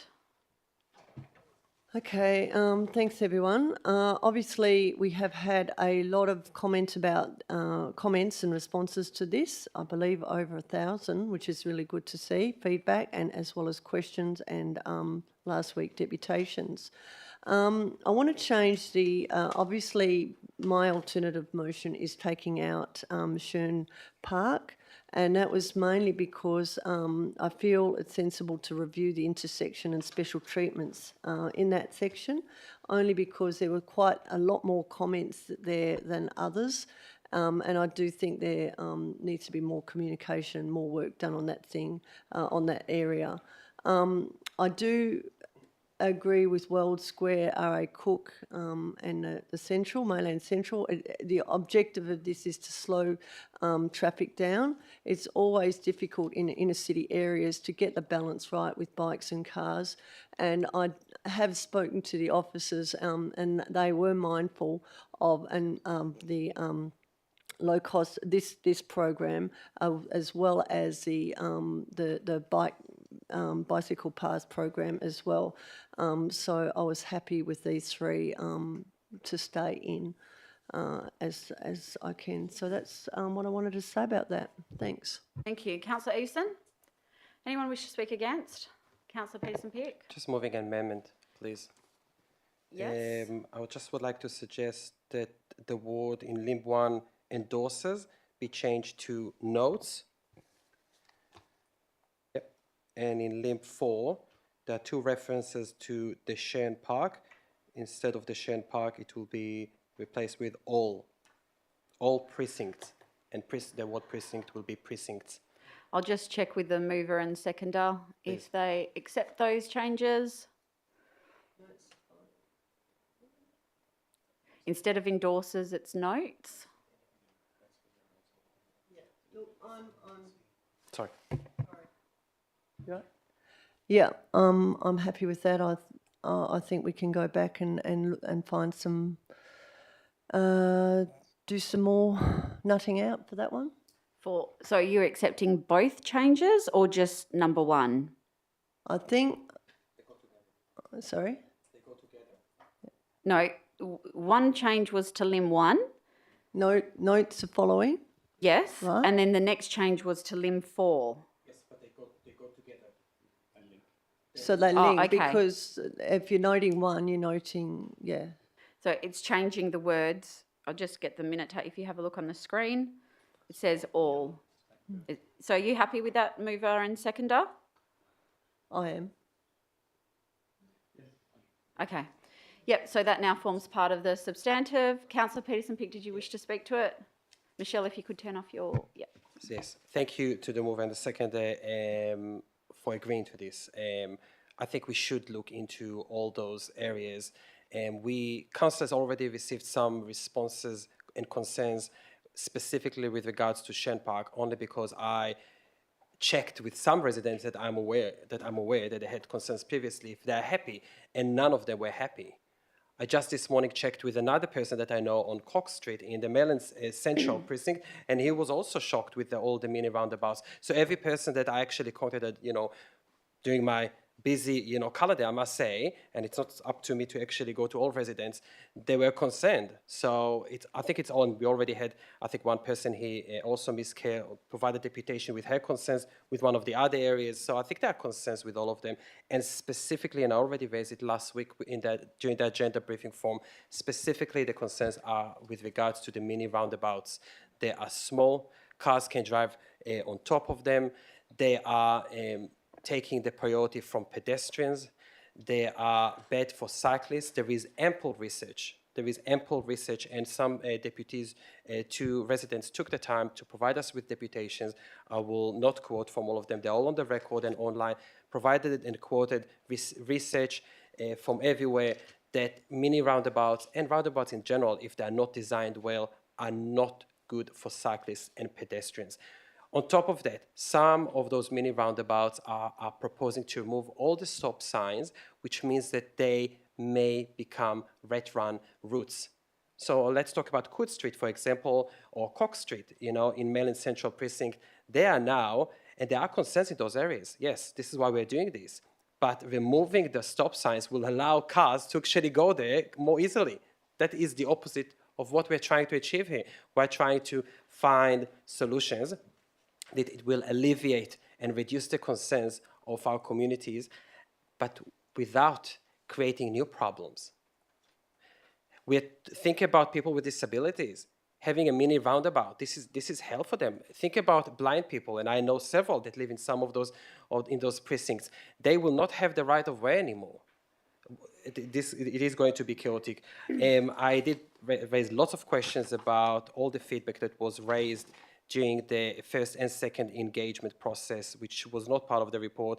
And I took the time to skim through all the feedback that we received from residents. And I just quickly, just for the record, would like to reiterate the impact on pedestrians that was not reflected in the proposed treatments. Not even one priority pedestrian treatment is proposed, not even one for none of those areas. And usually we go to main roads and blame them. This time, we can't actually even blame them. They actually gave us this option to choose a zebra crossing or a wombat crossing, and we didn't even select, even though people are telling us, address the poor pedestrian quality. The bridge dumps you out onto the street. Prioritize the pedestrian crossing along 7th Avenue. There are so many comments, guys. I just took a few. And wombat crossing should be implemented on 9th Avenue for safety of pedestrians. The pedestrian crossing needs to be raised to assist with slowing traffic. People were asking us for help, and we ignored the feedback. What looks like we're just trying to, with the proposed treatments, was just trying to actually help with the flow of cars, bring them quickly to the city, to where they want to, and that's it. There is no trying to slow the traffic, not to deal with the issues that pedestrians and cyclists raise with us. So I'm happy that we are going to look into all of this again. Hopefully, at the next round, we will see significant road treatments that will not raise issues for other groups in our communities. Thank you. Thank you. Councillor Palmer? Just a small query, thank you, Madam Mayor. We have attachment 2 in Lim 4, but I'm wondering, as that's just shown, whether it should be attachment 3 as well, which considers R.A. Cook and the others, because it's all precincts. I'll just get some advice from the CEO or from the director. If we need to include attachment 3? It should be 1, 2, 3 and 4. Okay, so do you mind, mover, seconder, if we make that change?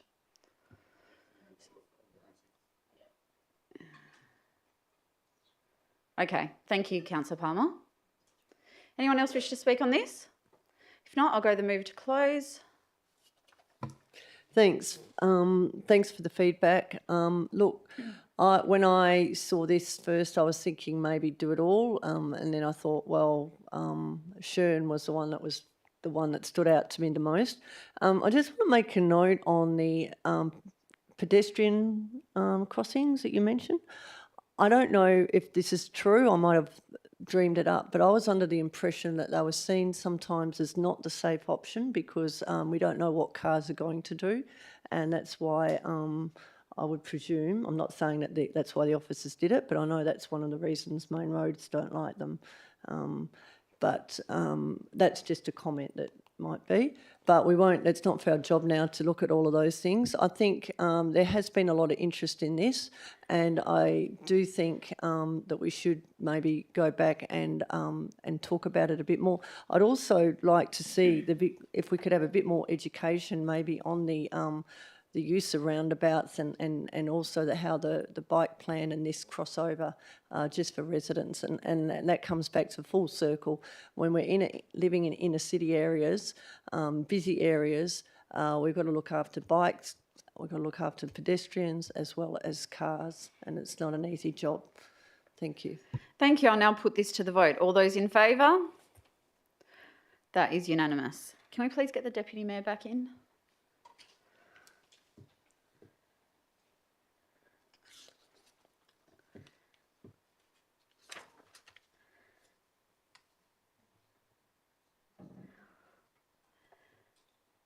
Deputy Mayor, that was carried with some amendments. Okay, so we now move to item 10.4.1, proposed change of use to microbrewery and associated beer garden alterations and additions, lot 620 Moojibing Street, Bayswater. This has been pulled by Councillor Eveson. Are you moving the officer's recommendation? Yeah, the officer's recommendation is in the addenda. Yeah, and seconded Councillor Sutherland. Okay, Councillor Eason. Yeah, look, it's no secret the City of Bayswater is going through a transformation. Hundreds of millions of dollars are being invested in transport and supporting infrastructure, and we're now just starting to see the benefit and green shoots of private investment like this one. As people like the applicant seek out local business opportunities in the hope that they can join our soon-to-be thriving business community. Hopefully tonight, Bayswater takes another big step forward with its first microbrewery. Firstly, I'd like to thank the officers for their work on the application. Last week we heard deputations for those in support and those against. And whilst I understand some of the concerns raised, this application provides a highly appropriate land use in what is otherwise a rather neglected industrial pocket in Bayswater. And there is clearly overwhelming support with over 1,000 positive submissions. I'm pretty sure that this is some kind of record. Further to this, I was delighted to see the updated officer's recommendation that came through, removing some rather onerous conditions that would have added cost to this exciting application. Unexpected costs can put proposals like this further under pressure, often reducing the quality of the outcome, or even worse, tipping them over altogether. So I applaud the officers and their continued efforts to be nimble, customer-focused, and find a workable outcome for all. Very well done. Perhaps we can offer a shuttle bus service to those disappointed beer lovers that recently missed out in Bassendean. I'm only kidding. But seriously, this is a wonderful adaptive reuse of a nice old industrial building with character, sneaky but direct signage advertising beer and barbecue, and this is really going to put Bayswater on the hipster map. So let's go Baysy. Thank you. Councillor Sutherland. No, I don't have too much to add based on I'm supporting this, obviously, mainly because it is in an industrial area and it's a great addition to this area and to the local economy. I think it's going to one of these niche land uses that can only be good for the city. And I'd also like to thank everyone that gave their feedback, both positive and negative. No, I think it'll be great for the area and bring it on. Thank you. Would anyone else like to speak against this? Anyone for? If not, I'll put it straight to the vote. All those in favour? That is Councillor Maleka, Councillor Ossowski, Councillor Eveson, Councillor Sutherland, Deputy Mayor, Councillor Peterson-Pick, Councillor Bull, Councillor Johnson and myself. All those against? Councillor Palmer. That is carried. Okay. So, councillors, that concludes the item in section 10 that we're subject to deputations. However, I'm just going to seek some advice from the CEO about, I see that we have people in the gallery, representatives from Football West here, and given that it might take a very long time to get to their item, perhaps I'll seek guidance from the CEO if we can bring that item forward. I'll just check from the CEO. Through you, Madam Mayor, if Council decides to change the order of the agenda within the meeting, then you can approve that to do so. So you just need a mover and a seconder to change the order of business, and then you can proceed to that item and then go back to your scheduled reports. So, Councillor Peterson-Pick, you're moving to bring item 11.2 forward in the agenda. Thank you. Seconded, Councillor Palmer. So, councillors, we will now consider the notice of motion. Oh, sorry, I have to vote on that. So, all those in favour of bringing the item forward? That is unanimous. Okay. So, we're now going to consider item 11.2, which is Councillor Peterson-Pick's nom. If you just give me a second. Which is proposed alternative use of Gibney Reserve Pavilion of out-of-school hours care. Councillor Peterson-Pick, you're moving? I'll move with the minor amendment that I proposed. Right, yep. Deputy Mayor seconding. Councillor Peterson-Pick. Yes, thank you. Look, I hope that tonight it will be a third time lucky. I brought it for the first time exactly 2 years ago. The previous council approved looking into this, into some options. And then 1.5 years ago, there was no agreement to progress with anything. So I'm still hearing a lot of concerns from parents about this issue. So I'm bringing this again, hopefully with this package, we can make it work this time around. Parents are struggling. And specifically moms. And I've spoke to so many moms who have been expressing their challenges, and we received so many deputations from parents about their concerns. I just wanted to, just one paragraph. I won't read too much because it's online.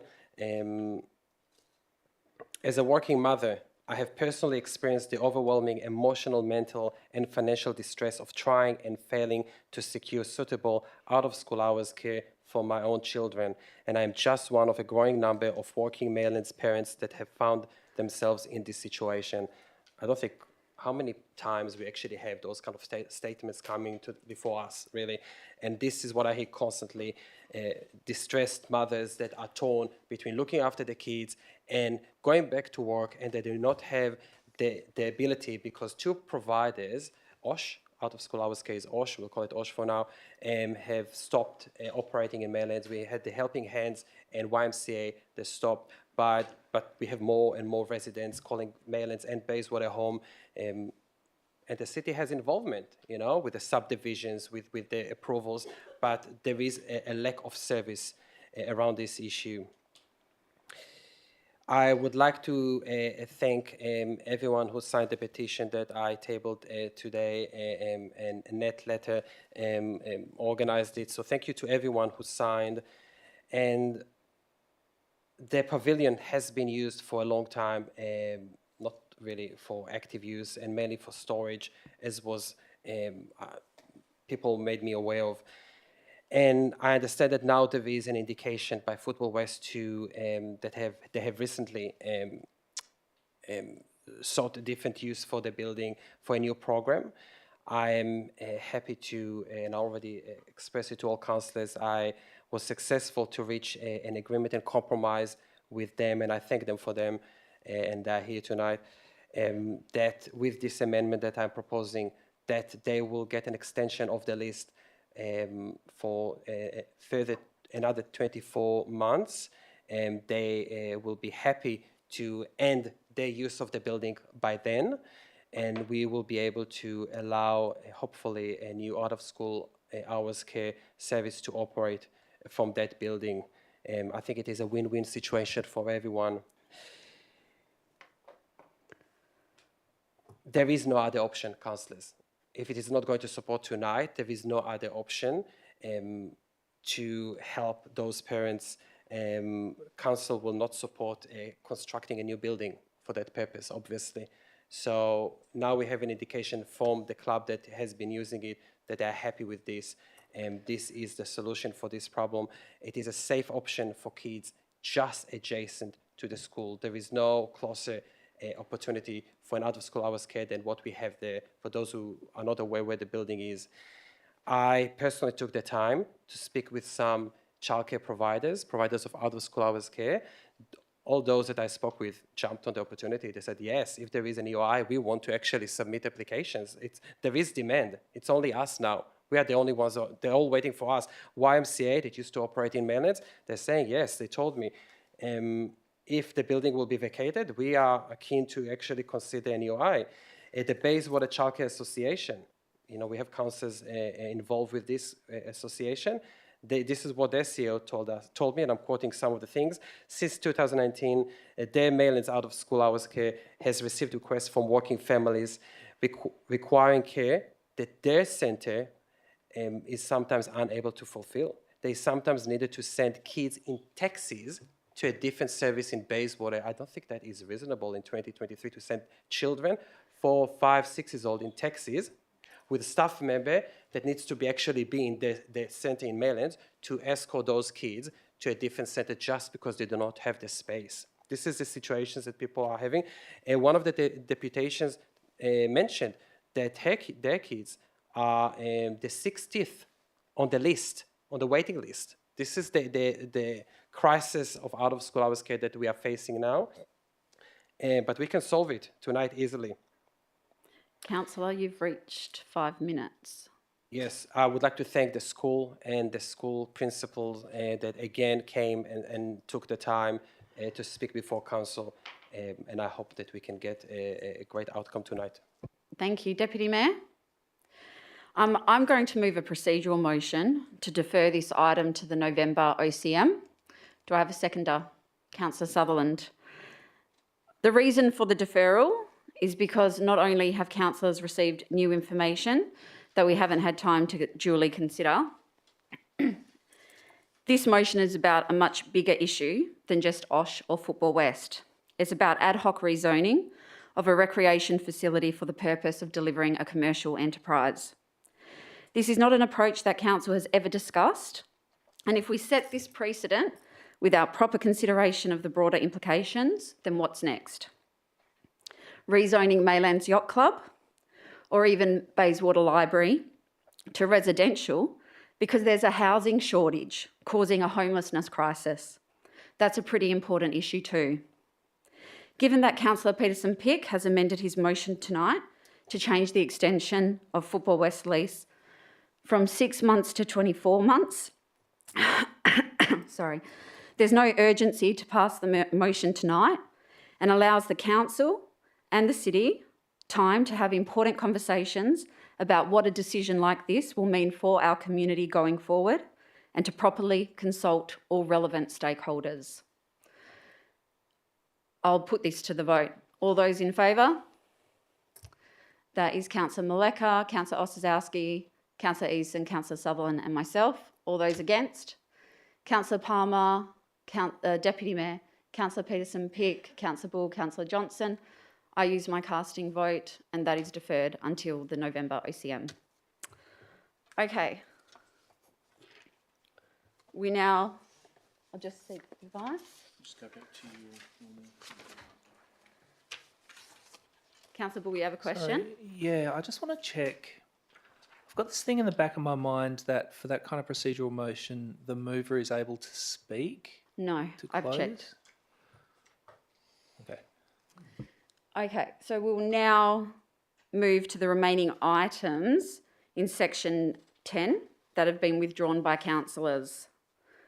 So the first one being 10.1.5, Department of Planning, Lands and Heritage, Draft Operational Policy, Planning for Public Open Space. Councillor Sutherland, you've pulled this item.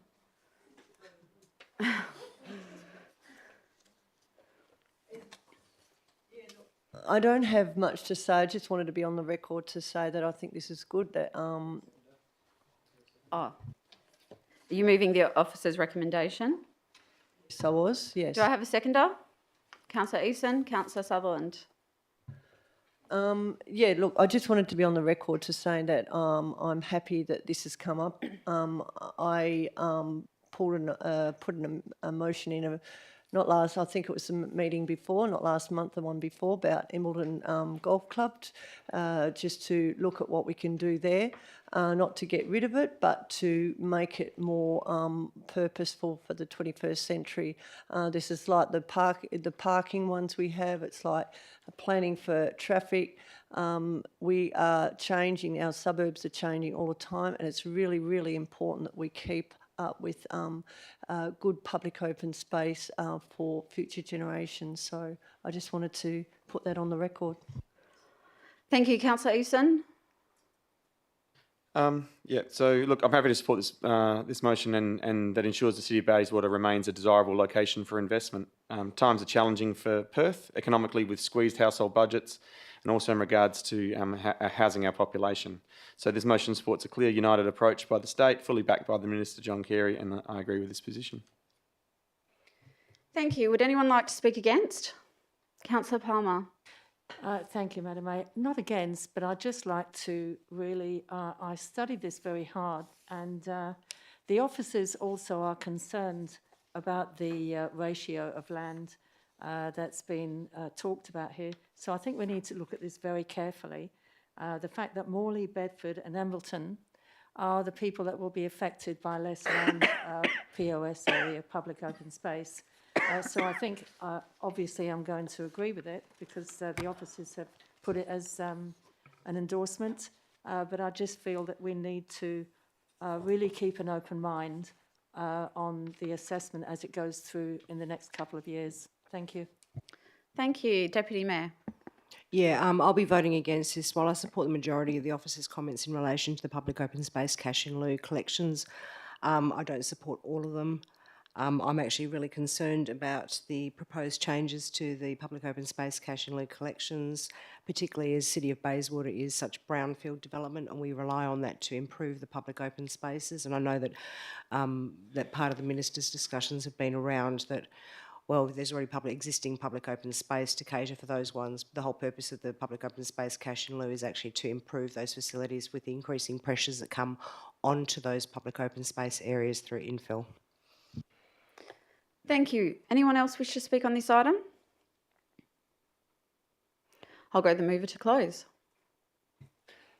Thanks all for your comments. Look, I totally understand where Councillor Earhart's coming from about that, but you know, reading some of the articles in the paper, and the minister has really got a difficult job. In fact, I'd hate to be him at the moment with the homeless situation, and I think he's probably looked at, you know, stopping some of this to get the houses up, to get apartments up, etc., etc. But I think this is a good compromise on the whole. So I'll be supporting it. Thank you. I'll now put this to the vote. All those in favour? That is Councillor Maleka, Councillor Sazowski, Councillor Palmer, Councillor Eason, Councillor Sutherland, Councillor Bull, Councillor Johnson and myself. All those against? Deputy Mayor and Councillor Peterson-Pick. That is carried.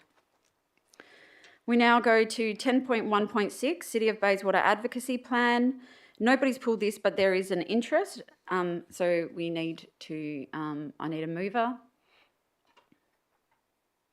Moved Deputy Mayor, seconded Councillor Bull. Deputy Mayor, Councillor Bull. Anyone wish to speak on this?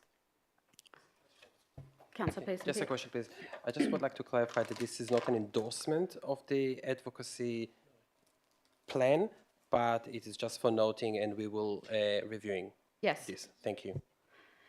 Anyone do you wish to speak on it, Councillor Peterson-Pick? No? Anyone? If not, I'll put it straight to the vote. All those in favour? That is unanimous. The next item is 10. Sorry, Madam Mayor, I don't believe anyone pulled 10.1.7, but we need to pull that one to insert some names. I was just about to go to that. So 10.1.7, nomination of delegates, WALGA 2023 Annual General Meeting. We need to nominate our delegates, and Councillor Johnson, you are nominating as a delegate? Okay. Yes, correct. Yep. Councillor Sutherland, you wish to nominate as a delegate. So I'm happy to move the motion with Councillor Johnson and Councillor Sutherland as voting delegates. Would anyone like to be a proxy voting delegate? I'd like to include the CEO if he's happy to be a proxy. Yes, so we have the CEO, and I'll nominate myself as the second voting proxy. Do I have a seconder? Councillor Palmer. I don't have anything to say on this. Councillor Palmer. Anyone wish to speak on this? Councillor Bull? Yeah, thank you to the councillors who have put their names forward for the AGM. I would encourage the councillors to really consider the motions and get involved in the debates, and I might give a little bit more colour to that at the next item. Thank you, Councillor Bull. Anyone else wish to speak? If not, I'll put it straight to the vote. All those in favour? That's unanimous. So we now go to item 10.1.8, executive and member motions for the WALGA Annual General Meeting. Councillor Bull. Are you moving officer's recommendation?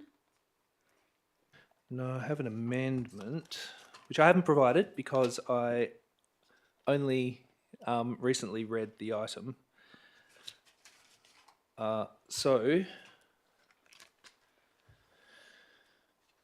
Okay, so at the end of the officer's recommendation where it says this report,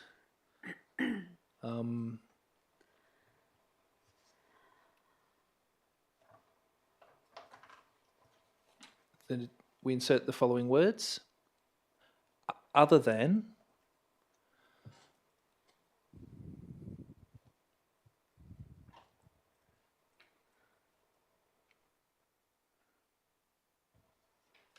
so after the word report, so at the end, so at the end of the sentence, yeah. Other than motions 5.5 and 5.6.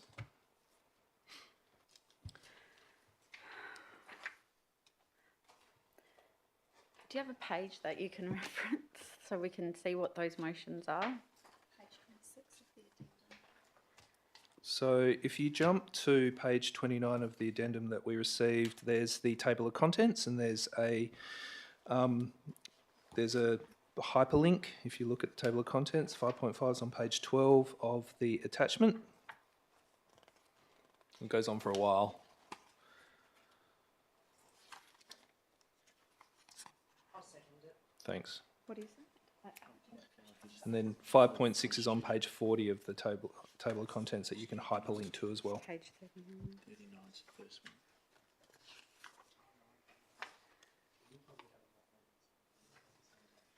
Proposed new constitution.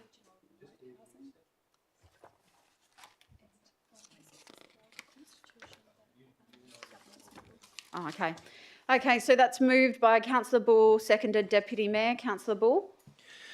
Thank you. So, motion 5.5 introduces a new constitution, and motion 5.6 reinstates the existing constitution with some amendments.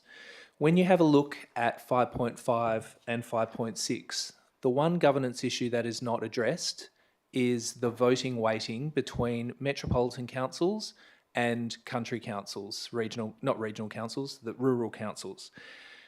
What that means is that there is no one vote, one value. So the number of delegates that can be sent to, for example, the AGM of Walga, in terms of metro councils and regional councils, is disproportionate to the number of ratepayers that each person there represents.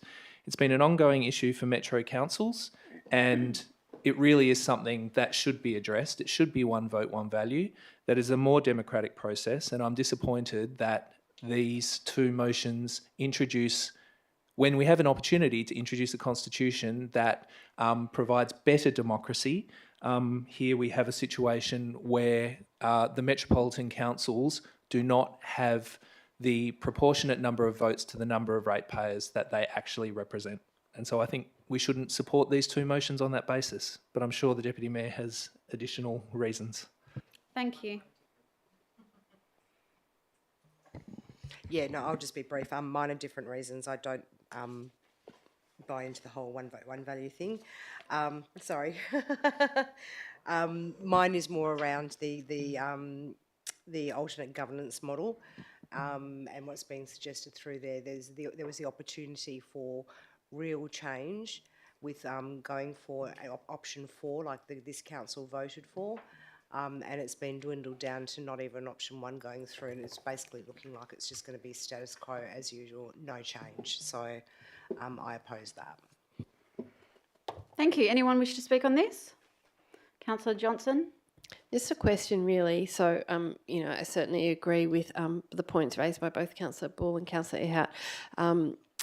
If we're not supporting these, then the status quo remains, doesn't it? Which includes, and just to check, like that's my understanding, the status quo would remain, which is kind of a regional gerrymander and the same problematic structure of the State Council.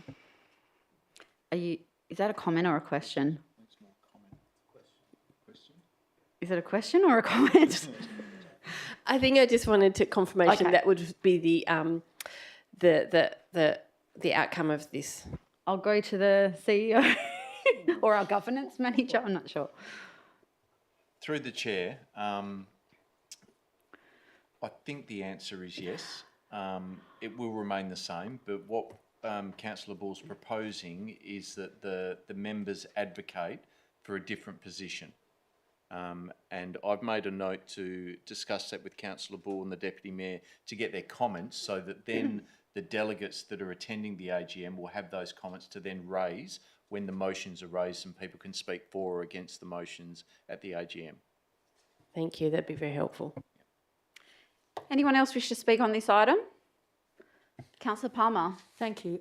Just if I can't see it in what we have here, as it's brought up with Walga, the Project Eden is quite a costly amount, and I think federal and state governments should be overlooking and helping and assisting Walga and local governments to assist in any grants for that.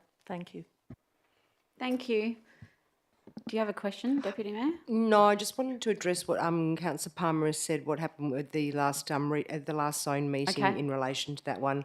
I believe it was Kalamunda, Bassendean, sorry, that moved through a motion in relation to into the ERPs. So that is coming through. It won't. I don't believe it will make it in time for the AGM.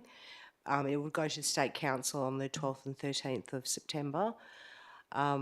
It may just squick it in for the AGM, but I don't think it will. But it has been raised through from the town of Bassendean. Just through the Mayor, thank you, Deputy Mayor, but it would be good also to keep it on board during the Walga session. Thank you. Thank you. Anyone else wish to speak on this? If not, I'll go to the mover to close. Very briefly, thanks to the Deputy Mayor for pointing out the fact that what we were potentially going to support was something different to what Council had resolved to support previously. It's a really good point, so thank you for that. And also, Councillor Johnson makes a good point that it is likely to revert back if the AGM doesn't support either 5.5 or 5.6. However, what is also really important is to make the point, as the CEO alluded to in his response to Councillor Johnson's comments, that, and this is not new for this council to raise the issue of the one vote, one value proposition with WALGA. And I think it's completely appropriate for this council to continue to raise that issue, and it is something that needs to be addressed. If we want WALGA to be an organisation that works for all ratepayers, then we need to make sure there is representation that is of an appropriate weighting for the majority of ratepayers, and we don't have that at the moment. Thank you. I'll put this to the vote. All those in favour? That is unanimous. Thank you. We now move on to item 10.2.1. No one's pulled it, but it is an absolute majority required for Lim 2. So that's the financial report for the period ending 31 July. Deputy Mayor moving, Councillor Palmer seconding. Deputy Mayor, Councillor Palmer. Anyone wish to speak on this? I'll put it to the vote. All those in favour? That's unanimous. The next item is 10.3.1, Tonkin Highway Proclamation Plans. Councillor Ossowski has an impartial interest. Do I have a mover and a seconder? Move Councillor Sutherland. Do I have a seconder? Councillor Palmer. Councillor Sutherland, do you wish to? Councillor Palmer. Anyone wish to speak on this item? I'll put it straight to the vote. All those in favour? That is unanimous. Thank you. The next item is 10.3.2, Bath Road Roundabout Land Acquisition. Councillor Eason, you've pulled this one. Yeah, it was just for a question, but I've it's okay. Yep. I actually don't need to ask the question, so it's okay. You don't have a question? I thought I did. Councillor Ball, will you wish to move it? Yeah, I'll move the... I did get this one in, Yes, you did. so that's what I'd like We've to move. seen this one. Thank you. So, councillors, Councillor Bull is moving his alternative motion. Do I have a seconder? Councillor Palmer, Councillor Bull. Thanks, and this is a long time coming, and I do want to acknowledge the work of many councillors here and previously who has advocated to improve this, as well as the local member, the local state member as well. It has been an issue for a number of years, and it's really fantastic to see this is moving forward. It's a critically dangerous intersection, and finally moving towards designing something that is going to help with the traffic flow there is really, really important. My alternate does a couple of additional things, however. What it does is it ensures that the WA Christmas tree, the registered WA Christmas tree, is protected, super important. And I'm really glad to see that the city officers are working with Main Roads in a productive way in order to ensure the preservation of this important tree. It seeks to replace other trees that are taken out 5-to-1, which is not a new concept for this council. In fact, this council resolved to require the PTA to do the same around the Bayswater train station, and it also looks to funnel the funds received from the sale of the public open space into introducing new public open space. I can see Councillor Ostaszewski did put forward an alternate motion as well. He may foreshadow it, and I can see where he's coming from in that regard, and it does have merit to think about beautifying that area, but also we do know that there is a shortfall of actual public open space in this area. I would hope that we could actually quarantine these funds to get more public open space and then have a discussion about beautifying this particular area, which I do think has merit, but the more urgent issue is replacing the public open space that is being lost, and then looking at beautifying this area down the track, I think will be fine as well. So I hope councillors support it. Thank you. Councillor Palmer. Thank you. Very briefly, yes, the member did come to the gallery and spoke on behalf of the community and the concerns for safety in that area, for vehicles and for pedestrians in that area. So I was very thankful that came about, and I'm very pleased to see this. Thank you. Thank you. Councillor Ostaszewski. Thank you. I'm hoping to make some changes or some additions to this motion that's been moved by Councillor Bull, because I think if this is what's on the table, I think we can make it even better, and I'd like to offer those up for Councillor Bull and for Councillor Palmer for their consideration. Thank you. I also provided an alternate here, and thank you for having a read.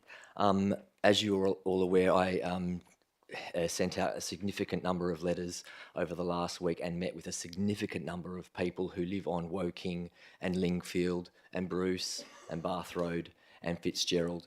And yes, they were all disappointed about the loss of the public open space, and people were absolutely amazed at, when we're talking about removal of trees, yes, people are concerned about removal of trees. When I was speaking to the people, there was questions that came to me in regards to, can we replace more trees, replace each tree with more trees, and I thought that was a wonderful idea, and we could get 5 to 1, and I did speak to the director about that on Friday, and yes, it is a potential for us to get 5 to 1, so I absolutely agree that we should have that in this motion, because that cements the feedback that I was hearing from the community. In regards to the WA Christmas tree, the feedback that I've received from the calls and the emails and the door knocking and the park meetings that I've had, also the people were really clear about that tree, and that tree needing to be protected, so I'm glad that that's in there as well. One thing that some residents on Woking raised with me was the fact that the road was going to be coming a little bit closer to their properties, and that would be taking some of that public open space. And I made a suggestion to the... Sorry? Councillor Ostaszewski, Sure. have you suggested the actual amendment? Oh, sorry, my apologies. I'm debating on my... Sorry, my apologies. You're talking to it. Sorry, my apologies. So I'd like to keep number 1, number 2. I'd like for number 3 to stay... Oh, sorry, this is Councillor Bull's. Number 3, A and B, yes. But I'd like to somehow combine Councillor Bull's number 4 with my number 3, because the residents were hoping that any funds that could be raised from the sale of the public open space could be put back into creating protections, amenity protections through bushes and trees, etc., etc. And then, considering Councillor Bull's, I'd then like to use any remaining funds to purchase public open space. So that way, So what would be the wording of your amendment? the city able to help me put those two together, please. All right, Deputy Mayor, do you have a question? Oh, sorry. I just suggest that we adjourn for 5 minutes while that wording is organised. Okay, I'll put that to the vote to adjourn for 5 minutes. All those in favour? That's Councillor Maleka, Councillor Ostaszewski, Deputy Mayor, Councillor Peterson-Pick and myself. All those against? Councillor Palmer, Councillor Eason, Councillor Sutherland, Councillor Bull, Councillor Johnson. Can I use my casting vote to adjourn? No, I mean, can I use my... I already voted for it. Can I use casting? Can I use I can use cast. So we will adjourn for 5 minutes while this wording gets put together.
now restart the meeting. Councillor Ostaszewski, have you got the wording to suggest? And I'll check with the mover and seconder. Your microphone. Councillor Bull, if you... sorry. Thank you. I believe A now emphasises that we need to be looking after the people who live on those corner houses, and I believe B also allows for any funds that are remaining to be, or funds to be used for the purchase of public open space. Okay, I'll just check with the mover and seconder if they accept that as part of the substantive. Yeah, just one slight addition that I just picked up, where it says purchase land for public open space. Would Councillor Ostaszewski be okay to add the words in or near the area? Yes. Yep. I think Councillor Palmer, do you agree with that? Okay, so that's now part of the substantive. Councillor Ostaszewski, do you wish to speak on this motion? I will. Thank you very much. Difficult decision, and has been a long time coming. I believe there has been a lot of community support for this project. The community has asked many questions in regards to why this design has been chosen, and Main Roads has undergone a consultation process. I believe they've had 3 consultation sessions regarding this, and through Main Roads and their science, I guess, they believe that this is the right way to go now. And the residents, ratepayers in that area that I have spoken at length with, believe that safety of that intersection is #1 priority, putting people first. And although they are disappointed regarding the public open space, the trees, and the fact that it's coming closer to their houses, they all appreciate the fact that first and foremost, the safety of that intersection is absolutely priority. The safety of people using that intersection is absolutely a priority, and we can do the best that we can now with what we've got left to make sure that we reduce the impact on those residents as much as we can. Thank you. Anyone else wish to speak on this item? Councillor Johnson. Thank you. I'm not going to support what's on the table. Thank you for all those folks who've worked hard on getting the wording right. Appreciate that. I think Councillor Ostaszewski says that we're losing public open space, we're losing trees to build more roads. The problem here is safety, and the problems are caused by speed. If we reduce the speed in the area, perhaps we'd have less accidents. I'm not a road engineer, but I'm certainly not going to be supporting. I mean, Main Roads will do what they do. Not going to be supporting a big ass another roundabout in this area. Thank you. Anyone else wish to speak on this? Councillor Peterson-Pick. Sorry. Oh, sorry, Councillor Meleca. Thank you. Hard to see you sometimes. I know. Look, I will be supporting this, and I think the extra additions by both Councillor Bull and Ostaszewski are ideal. Look, I've had a word to quite a few of the community members as well, and these are what they were questioning. It's not an ideal situation. They're not happy about losing some public open space. However, if we can compromise and actually have these additions in, it's safety first. Roundabouts aren't an ideal situation either, but it is safety first, and it has been designed specifically with the extra deflections to hopefully slow the traffic down automatically on the main road, and it will help keep the traffic flowing as well. So yes, I'll be supporting this. Councillor Peterson-Pick. Yeah, look, I'm torn a bit on this one, I must say. I think the amendments are positive. So I think they make the recommendation much better. So that I think that's a good outcome already, if this is supported. I am probably leaning not to support it. Very similar to the concerns that Councillor Johnson raised. And I just spoke with a resident actually that lives in that area, which probably reflects many of the concerns that many that live in that area feel. We will not be able to get that open space back. So it's good to restrict the money for that purpose. To be able to purchase that is going to be very hard, very rare. In what situation it will be connected to what they already have now. they will lose that. They will lose the buffer. They will lose the buffer from a very main road. There are many other ways to deal with those kind of speed issues. I think that I would like, and I did ask lots of questions about that last week on Tuesday, the Agenda Briefing Forum, about the impact to everything. And I just feel like more work needs to be done. We need to see other options. As I asked last week, are there any other options? And I just had Main Roads came up with a roundabout.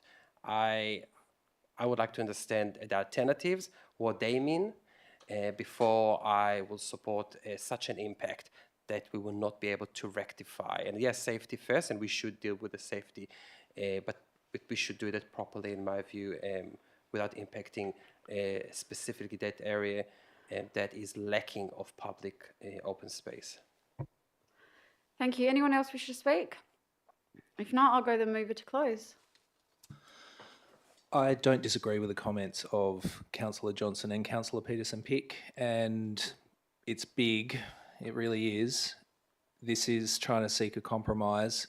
There is a lack of public open space in Morley, and losing public open space is not good. Thanks, Councillor Ostaszewski, for the additional amendment. That made sense. And as I said, I'm also glad that we can get a replacement of 5-to-1 trees and protect the registered WA Christmas tree. I'll now put this to the vote. All those in favour? That's Councillor Maleka, Councillor Palmer, Councillor Eason, Councillor Sutherland, Deputy Mayor, Councillor Bull and myself. All those against? Councillor Ostaszewski, Councillor Peterson-Pick and Councillor Johnson. That is carried. Okay.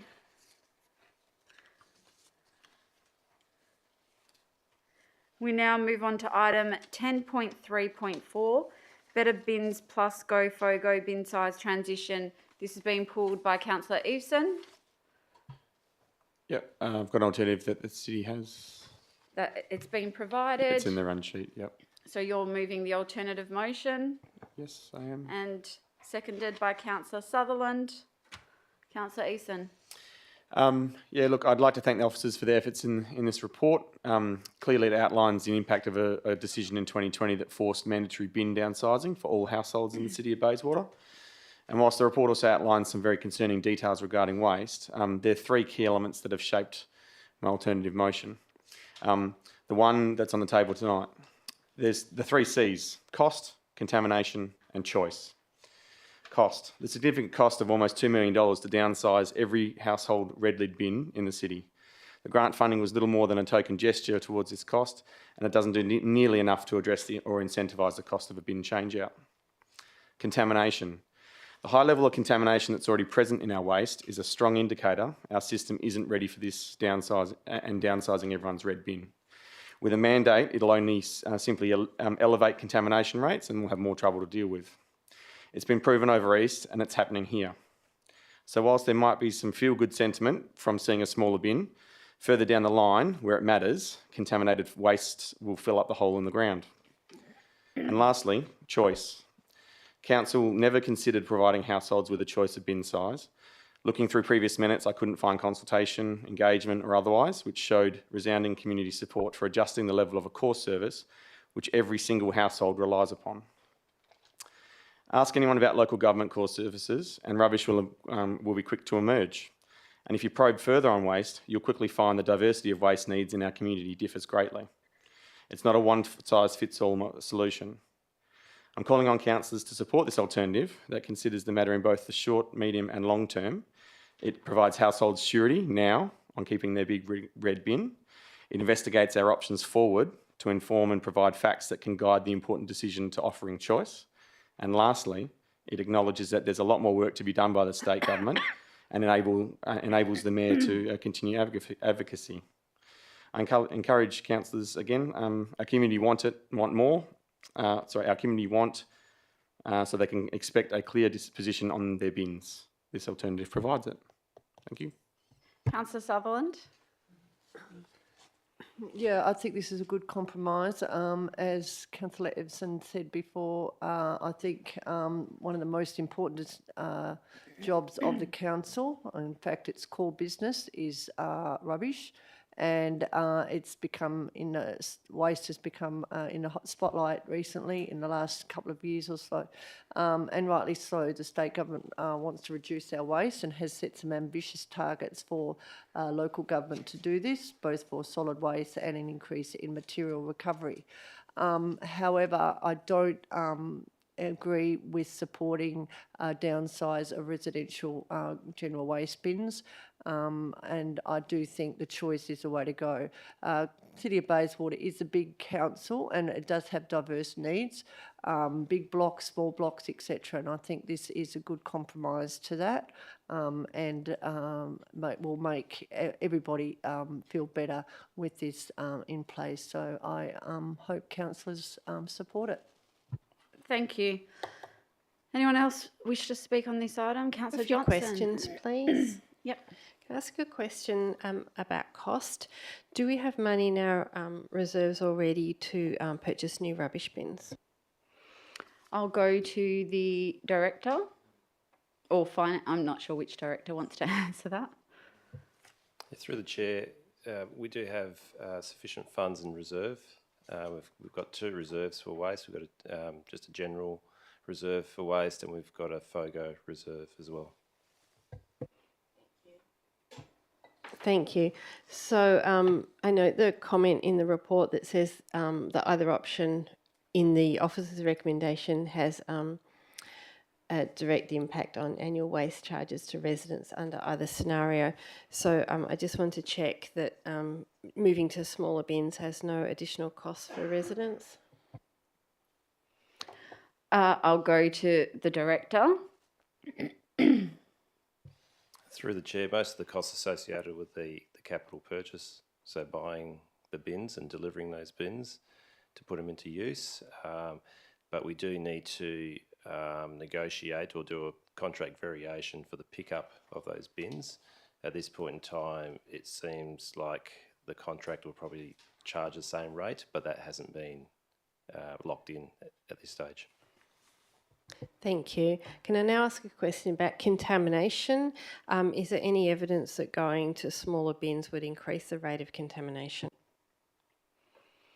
I'll go to the director.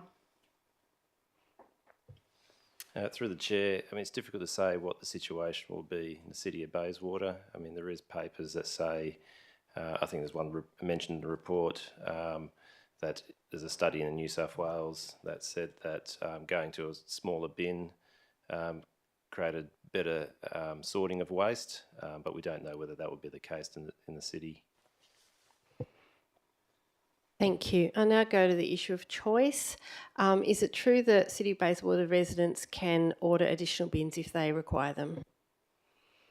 I'll go to the director. Through the chair, that is correct. People can order an additional bin. There is a charge associated with that, and that's in our fees and charges. Of course, thank you. Councillor, did you wish to speak on this? Sure. We've got a current waste strategy that says that we're going to reduce the size of bins. It says that we did this with consultation with our community and broadly in the sector, because waste is a hot issue, and our residents know that we have a very well managed hole in the ground that won't last forever, but the less we put in it, the better. Having the bin selections that we have and the waste education plans that we have will reduce our contamination and reduce our impact on the environment, and reduce also by correctly diverting all of our rubbish into the right bins, reduce our carbon emissions in line with our emissions reduction strategy as well. The data that we see through the EMRC says that we are producing less waste into our general red bin, and that the smaller bin would be sufficient for most residents. it's in line with where we know we need to go. It's not worth sort of playing, mucking around with this, because we all know that we need to reduce the amount of waste, and this is a very effective way of doing it. Thank you. Anyone else wish to speak on this? Councillor Palmer.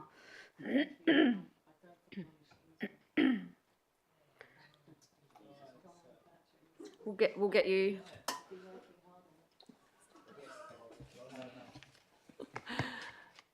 Thank you, Madam Mayor.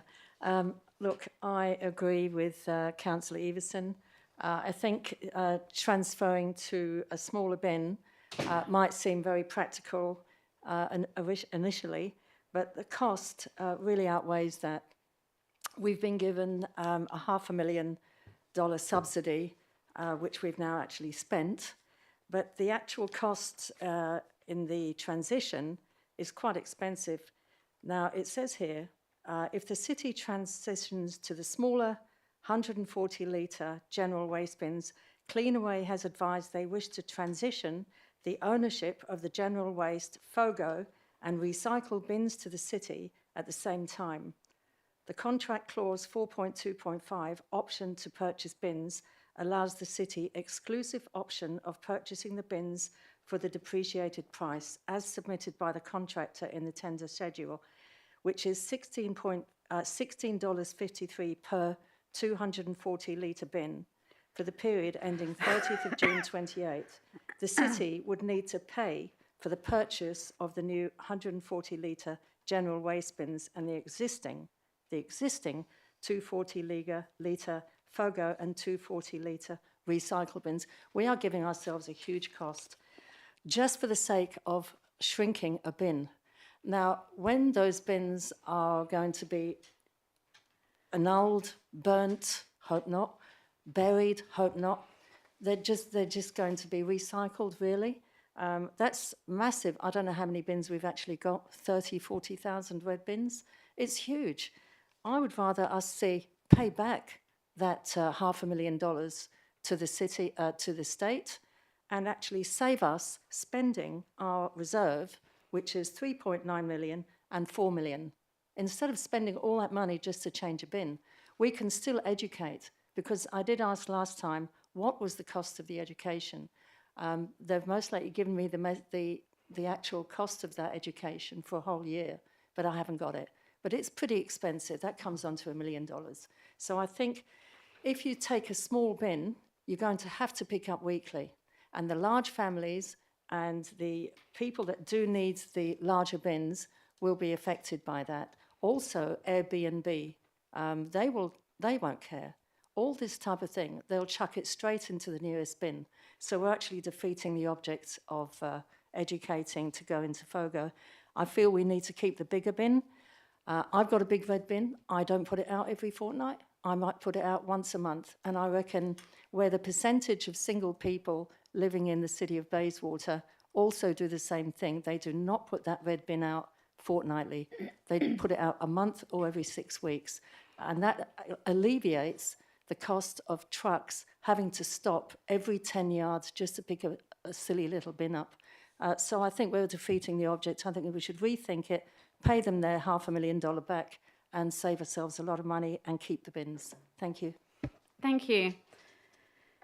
Anyone else wish to speak on this?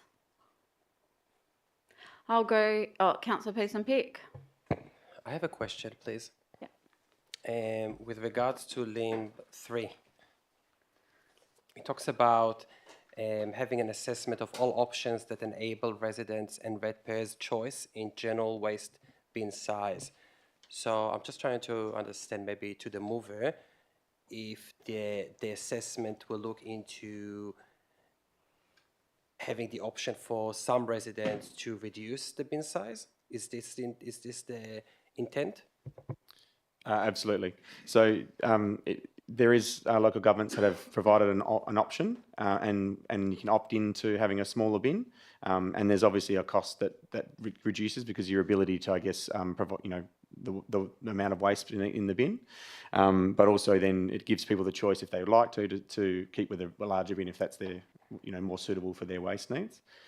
So there is some ability to retain some of the grant funding that was spent as well, if there's a certain proportion of that. But my feedback with the city, in regards to this coming forward, was that there needs to be more work done to basically understand that there's a lot of numbers that are going in place, and you've also got your current contract with Cleanaway that has some, probably limitations. Thank you. So maybe now is a question to the officers, if I can. If there will be, let's say, an option in the future for some residents to reduce the size of the general waste bin, is that possible with the current contract that we have with Clearway? And I did ask some questions about it, outside the meeting. So can we change the bin size for some residents? I'll go to the director. Through the chair, the current contract does allow different bin sizes, but maybe not to the quantity that we're talking about here. So there will be a need to go to Cleanaway and negotiate a contract variation for the different bin size. But will we need to purchase all the bins anyway, or not? Or will we be able to just purchase the amount of small bins for the specific residents that would like to decrease? Through the chair, what Cleanaway has told us so far is that they will try to action the clause for us to purchase the bins from them. So the reason for that is that they don't want to have bins out there that are in different ownership and causing problems between the city and Cleanaway. So if we decide to put 140 litre bins out there, we'll be buying those and they'll be in our ownership, and they want the rest of the bin stock to come over to our ownership as well. So purchasing all the bins? That is correct. So so just to clarify, so you're saying that even if we go with an option to opt in, that will require us anyway to purchase all the bins? Through the chair, maybe if I clarify that somewhat. If we purchase the 140s, the 140s that replace the 240s, we will not be buying those 240s. We'll be just replacing those, but all the other bin stock we'll be purchasing. All the other 240 bins, we will have to purchase them? That is correct. Okay. Okay, I would like to speak on this, but first of all, I would like to propose an amendment. In number 3, I would like to, instead of October 2024, I would like to have it February 2024. And at the end of LIMP 3, I would like to add the words including incentives for residents. I'll just check with the mover and seconder. I probably need to check with the city, because that was a timeline provided by the city, to provide sufficient time to complete investigations, discussions, negotiations, is my understanding. I'll go to the CEO. Yeah, through the chair, I think the date of October 24 was provided to enable officers time to gather that information, but I'll be guided by the director if it can be done before that. But my understanding is that it would be a resourcing issue. I'll go to the director. Through the chair, there's a lot of information that needs to be collected. We'll be doing research in terms of what other councils do. We'll also do some internal research in terms of what the composition of our bins are, contamination rates and so forth. So there's a lot of information that we need to gather over that time. So we've given ourselves enough time to be able to do that and provide a full report to council. So I'll go to the mover and seconder. Do you accept? Probably not, given that we want to get this right. My understanding is that there's a fair bit, as the director said, a fair bit, and it may be phased. So you don't accept the amendment? No. Okay. Did you want to debate? Just to clarify on this response, so the city requires a year and 2 months to gather the information? That's what the director has said. Yeah. Okay, so I would like to move an amendment for June 2024, please. And with the word incentives. Okay, I'll check with the mover and seconder. Do you accept that? No, they don't want to. No. So did like you to want to move that. debate it? Yeah. Okay, do I have a seconder for the amendment? Councillor Bull, Councillor Peterson-Pick. Look, I would just speak about the amendment. Yes. Just to focus on that's that. That's all. Well, this is a massive...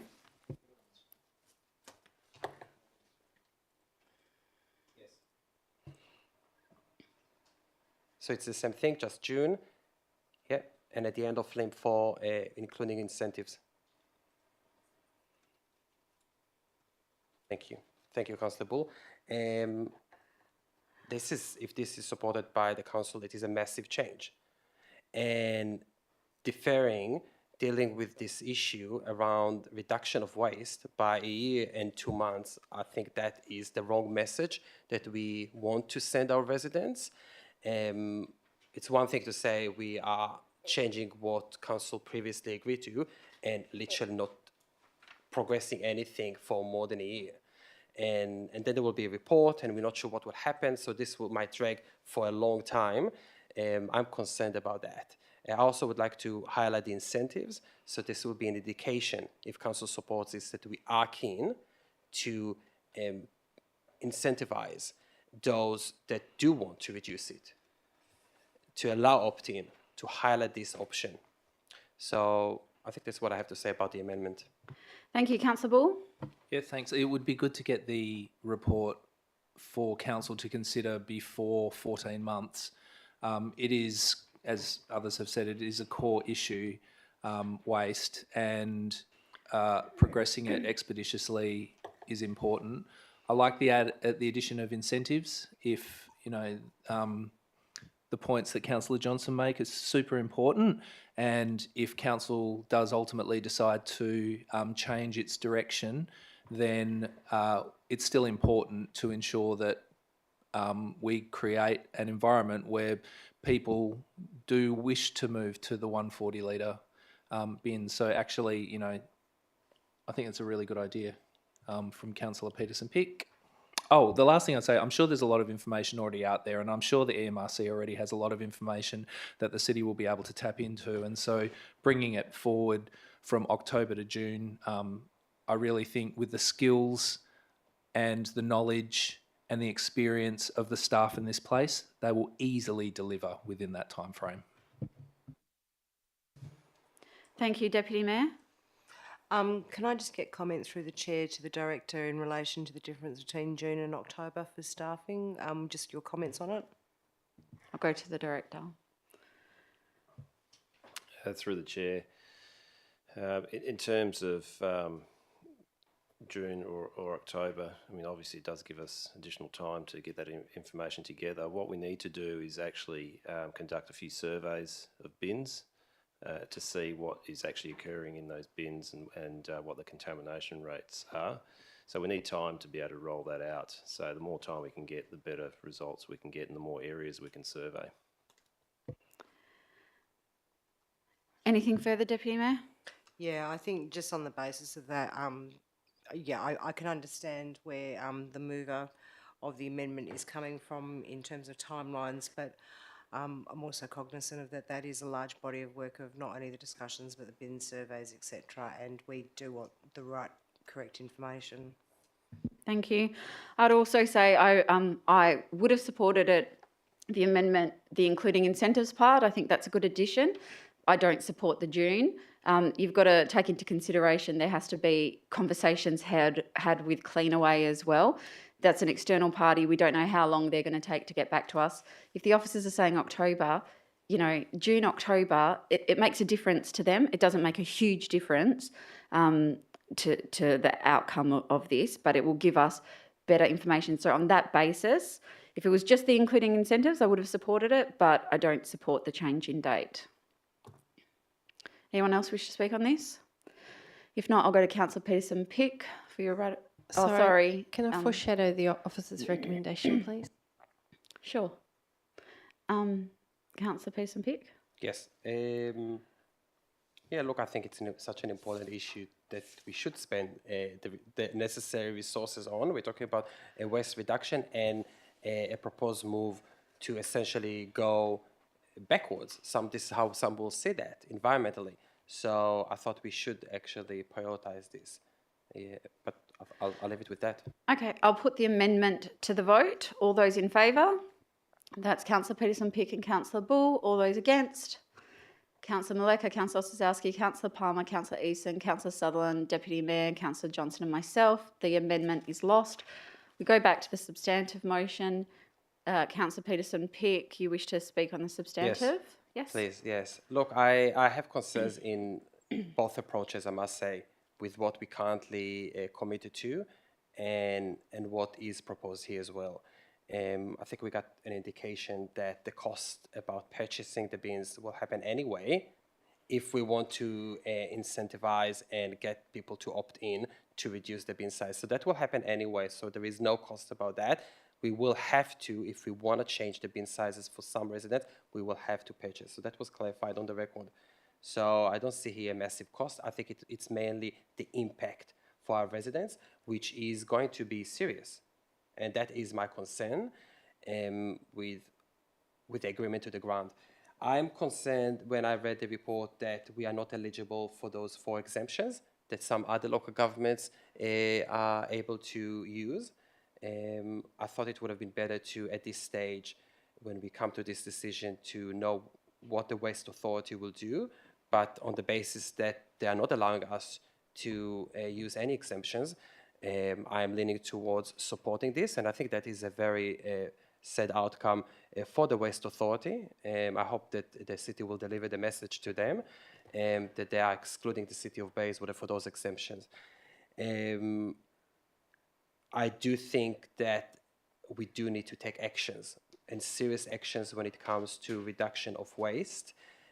Just keeping the status quo, and this is my concern here, that whilst we will get a report, there is no commitment here really what we're going to do. That is my other concern, that I'm not sure what will happen then. We do need to encourage residents to better sort out the waste, but we do need to do it the right way. And I would have preferred to have incentives. This is why I added that amendment. And not necessarily have the feel for many residents that they have been penalised by the need to purchase bigger bins. So yes, so those are my comments in general. Thank you. Thank you. Deputy Mayor? Can I move an amendment to add in the incentives?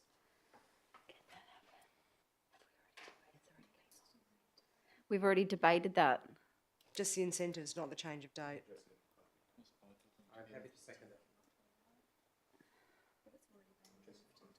It's already been moved, debated and lost.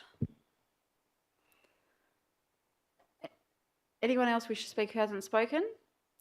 I'll go to the mover to close. Yeah, incentives aren't new, so it's not really, it's purpose of the assessment, it'll flush out, so addition of it is inconsequential. So, look, I'll just go through and address some of the concerns. Funding and reserves, I'd much rather use the funding and reserves for education and continuing to reduce our waste footprint rather than throwing it away on bins.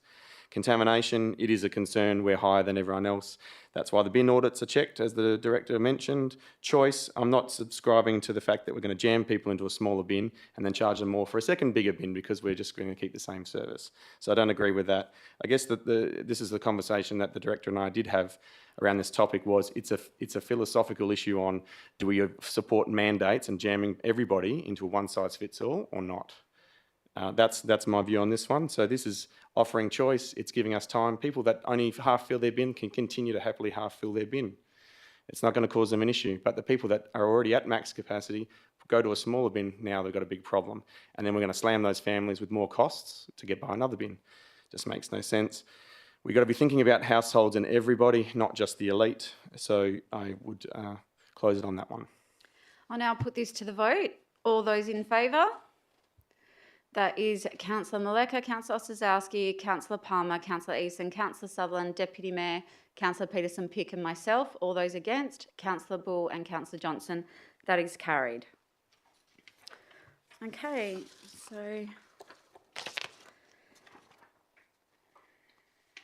the next item that has been pulled is item 10.4.2, Draft Community Safety and Crime Prevention Plan 23 to 27. Councillor Sutherland, you have pulled this and provided an alternative motion.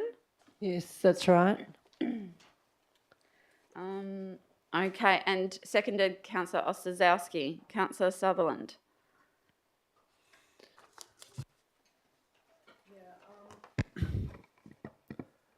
I've put in an alternative motion because, well, firstly, I'd like to thank the officers for the report. I did think it went into a lot of detail and I was really glad for the feedback.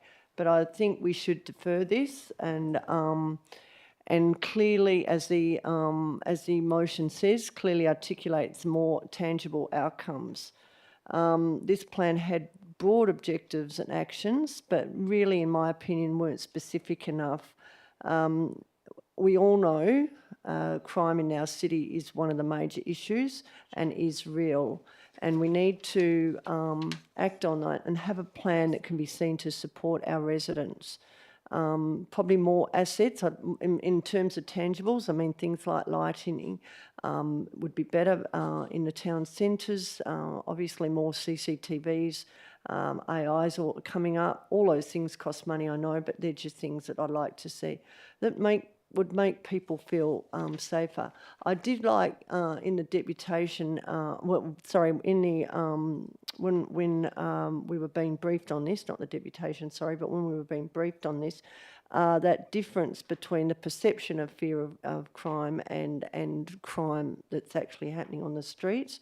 And I do think that's an issue. I also believe that the perception's real because sometimes a lot of residents live in the city of Bayswater. They've been here a long time, and obviously as time goes by, yes, crime's going to increase. And if you come like my husband's from South Africa, crime to him is nothing here. So there is that perception. But I do think it's one of our core jobs is to look after our residents. And in this one, the other one I'd like to talk about is the city. We have a lot of assets, around $1 billion of assets, and we really need to have a policy position on what we are actually trying to achieve. And I've put there the CCTVs. Is it for our asset protection or our broader community and public surveillance? I'd like to think all three. And I think that to have a good plan, we should cover this. All these initiatives. So, as I said before, it's our core job to look after our residents, and I hope and encourage councillors to support this alternative. Thank you. Councillor Osazowski. Thank you. I think it's wonderful that we have had our community safety and crime prevention plan created, and I thank the officers for the work that they have done on this. I also believe that I would like to see more tangible outcomes in the crime plans, actually seeing stuff on the ground. People want to be seeing stuff happening that they can actually see, and I think it's important that we take a step back just for a moment, just to check that what's in this plan is stuff that people will actually see on the ground, that the city is doing to improve safety and security, not just to reduce the perception, but to actually reduce it.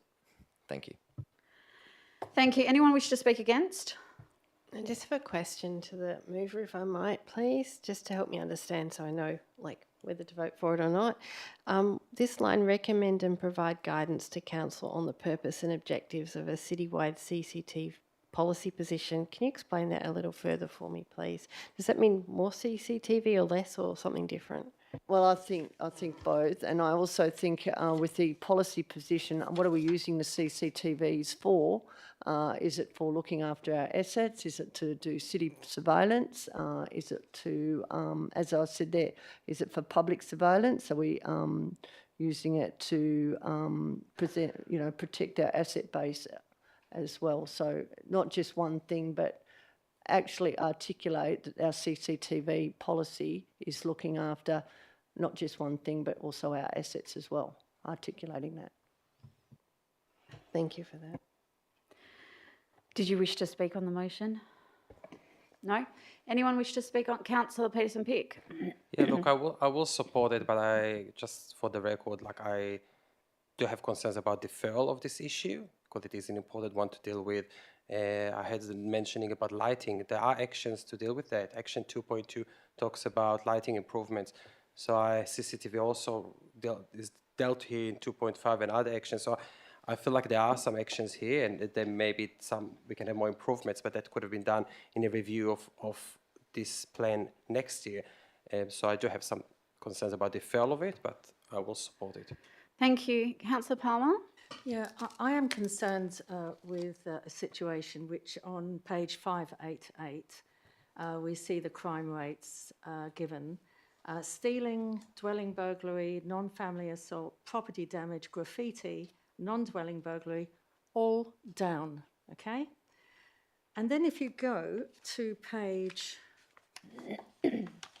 I've lost it, but anyway, another page is pretty derogatory about people of lower socio-monetary assistance, as if they were the actual people that were doing the crime in the area.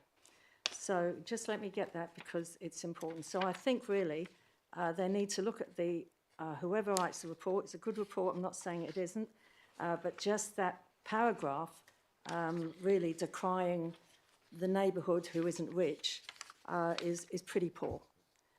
So I think just take another look at that. Here we go.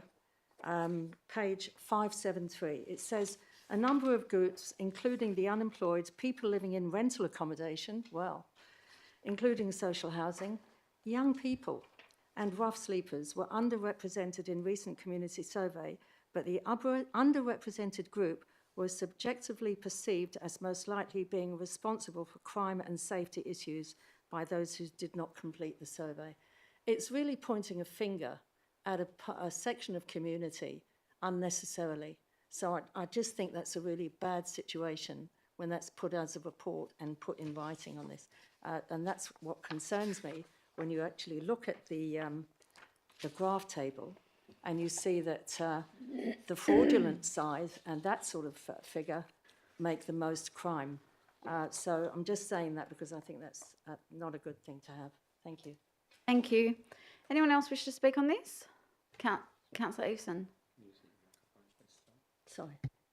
Yeah, look, I just, it's important, I think, very well done by Councillor Sutherland for raising this one. I think it's an important distinction between what the police do and what the local government or what we're responsible for. And I think the constant, I can hear the rhetoric that crime is deteriorating or there's less. I think that's more of a symptom of less police and people are just losing interest in reporting. Thank you. Sorry. Anyone else wish to speak on this? Okay, Councillor Ball. Yeah, I just want to ask a question. That last comment from Councillor Eveson, is that based on any empirical evidence, or has he just made that up? It's a really important point that he's made. I guess you can discuss that after.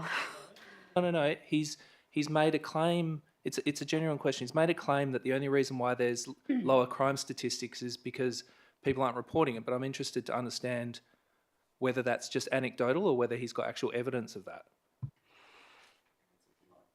If you wish to respond. I can answer. So I am on the admin team for the Morley and Surrounds crime page. Every time someone raises an issue that's quite serious, I'll encourage them to report it. And I often get the feedback to say, "No, mate, I've waited for an hour on the police line. I'm not going to report it. Get stuffed." So this is on every instance. So it's, look, have I got undeniable truth and evidence? I'm basing it off that sample size. Councillor Bull, do you wish to speak? As councillors, it is utterly important that we're very careful with the language that we use. When we're talking about a really important issue such as crime, the point that Councillor Sutherland made about the perception of safety is 100% on the money. 100% on the money. We as councillors are looked up to set the tone, and that means we need to be really responsible with the language that we use. If we're talking about hearsay and gut feel, if we're talking about how we feel about things based on discussions on Facebook pages, that is really dangerous. We have to stick to the facts. If we feel that the facts aren't right, we should go and investigate them, sure. But just, throwing out lines here and there can have a detrimental impact on the well-being of our community. So I urge councillors to be very, very careful with the language that they use. Anyone else wish to speak on this? I'll go. Can I foreshadow the officer's recommendation, please? Sure. We have a foreshadowed officer's recommendation. Anyone wish to speak to what's on the table? If not, I'll go to the mover to close. Thanks everyone from their comments. I do think this is an important issue. I'd just like to make a few comments. I understand what Councillor Palmer says. It does say the crime rates are down, but there are a lot of reasons for that. And the other thing we've got to talk about too, not so much the reporting, but there's a lot of linguistic and culturally diverse people in the area, and we don't know if they know what to do even. So these are things that we have to take. You know, I love stats. I'm one of those squids that read all stats, but there's always lots of ways that you can read them too. In terms of writing the report, I didn't write it, so I can't comment on that second one. I was under the impression that some of those terms were what the officers said, what they were under. Represented in the comments and the reporting, but other than that, I do think we all agree that we have to try and do what we can to look after our residents. Whether it's obviously we're not the police, but if we can put something into hard assets, I think we should look at that instead. And Councillor Palmer did say that there was lights actioned on the report, or in the report, but there's also an officer recommended to get a new officer, and maybe we could do more, hard evidence, more lighting and that with that money instead of an officer. But anyway, I think we could go back and look at this better. But I do thank the officers for doing this report. It's a very important piece of work. Thanks. Thanks. I'll now put this to the vote. All those in favour? That's Councillor Maleka, Councillor Ossowski, Councillor Palmer, Councillor Eveson, Councillor Sutherland, Deputy Mayor, Councillor Peterson-Pick, Councillor Bull and myself. All those against? Councillor Johnson. That is carried. So we'll now move to the next one, which is 10.5.1.1. Project Eden update. Councillor Bull, you've pulled this. Are you moving officer's recommendation?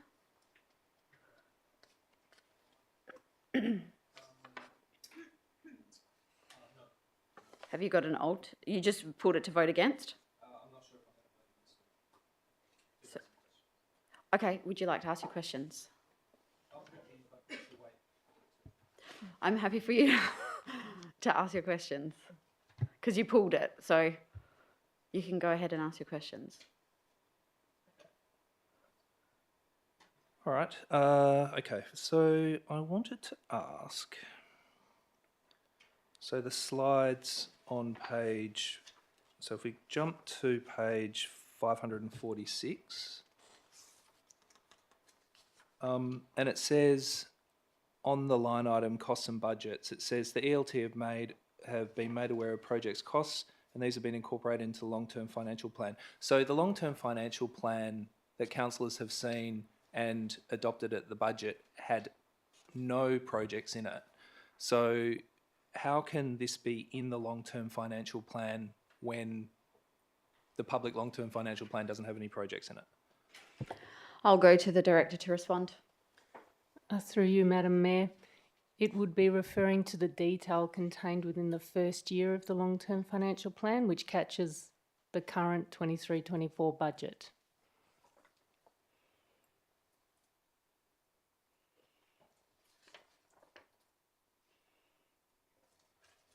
Thank you.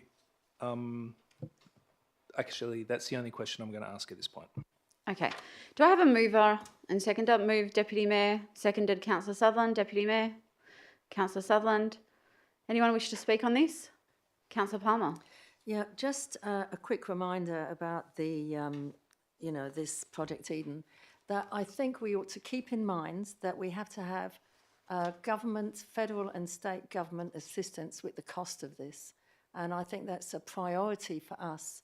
And that's all I want to say. It has to be someone somewhere putting the foot in their door on those government offices and get some help for us and for every local government that are blackmailed into all of this high rate iCloud stuff. Thank you. Thank you. Councillor Bull? Yeah, I do have a question.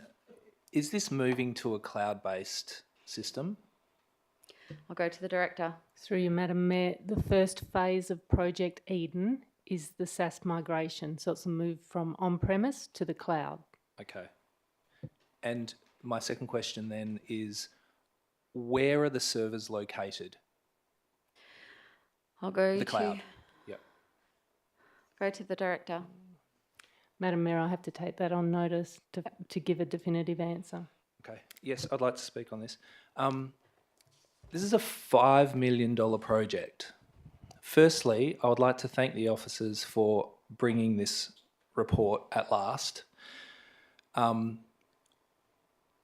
Council resolved during the budget to take $1 million odd out of the COVID reserve to pay for year one of this, which tells me that there wasn't a plan for how this was to be paid for, even though Council had resolved to undertake it. So that's the first thing. Second thing, we found out that the reference to this project being in the long-term financial plan is only in year one of the long-term financial plan. Now, Councillor Palmer raises a really good point.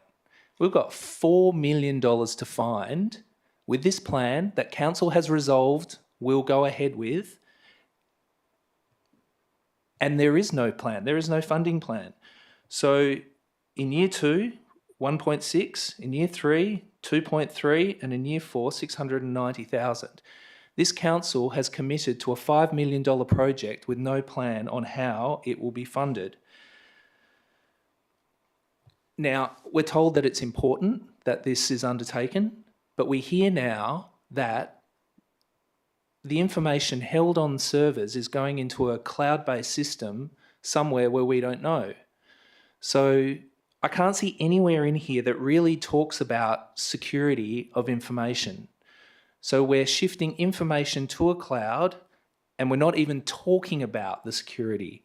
Now, these are really, really important factors that need to be thought through, and it's a shame that it's only now that it's coming to the fore.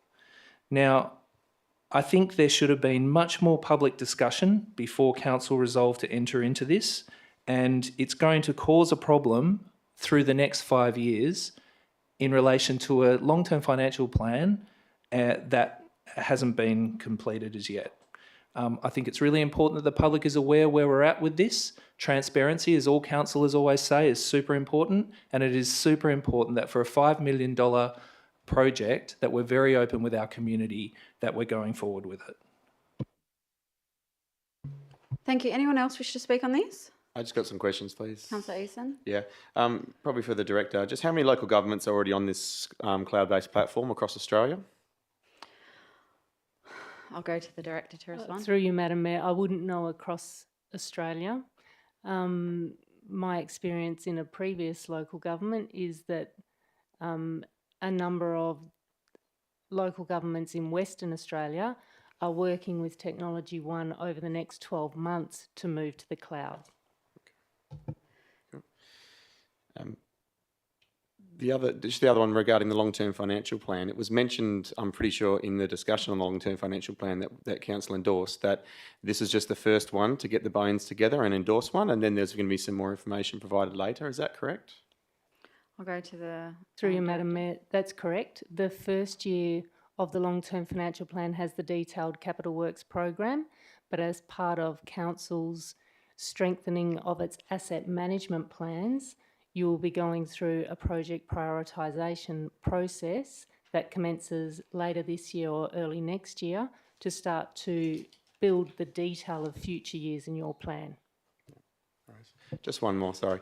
So, and these issues, I'm sure I've seen this in flagging lots of audit and risk issues on the register. Is that, and this has been around for some time, so it's an issue that hasn't been addressed previously? I'll go to the Director. Through you, Madam Mayor, the issues on the audit register relating to the long-term financial plan, can I clarify if that's the question or if it's regarding Project Eden? I guess it's probably, from what I'm seeing, or in the audit and risk, it appears that Project Eden will solve a lot of the issues that are on the audit register because of system and software challenges. Madam Mayor, it does address a number of items on the audit register. Probably just one more, sorry, and it's probably just an estimate, but so $4 million over an operating budget of $90 million, it wouldn't take long to get too many savings out of efficiencies, would it? Is that a question to the Director? Yeah, if she's got an answer, I don't think she will though. No. Yeah, I think that's more a comment. That's a comment?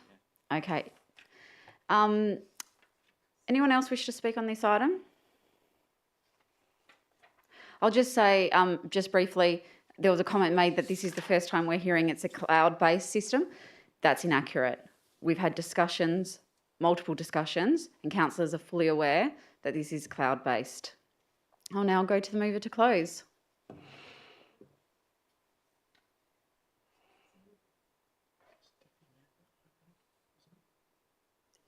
It was Deputy Mayor? No? Okay. I'll now put this to the vote. All those in favour? That is unanimous. Okay.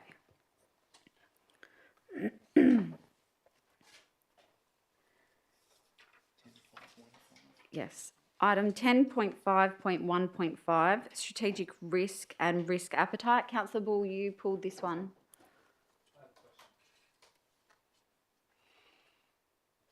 I have a question. Go ahead.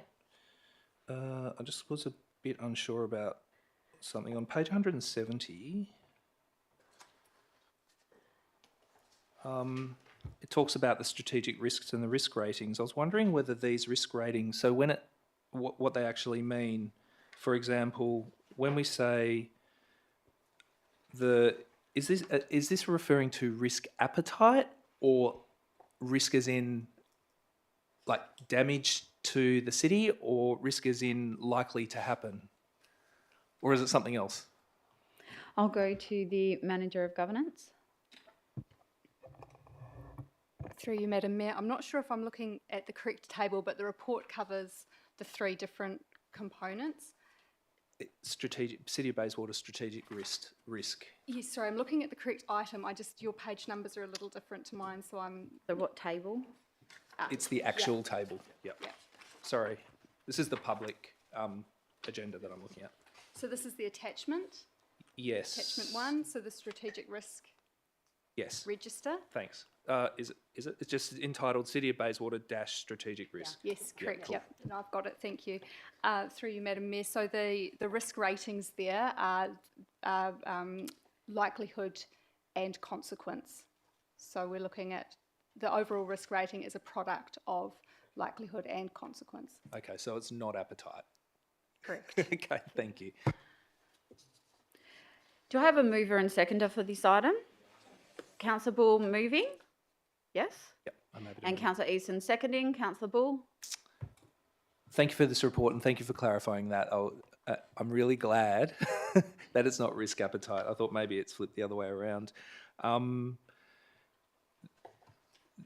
Working through risk appetite matrices is super important because it provides guidance for the organisation and some guardrails for council in terms of making decisions around the categories that are contemplated within this report.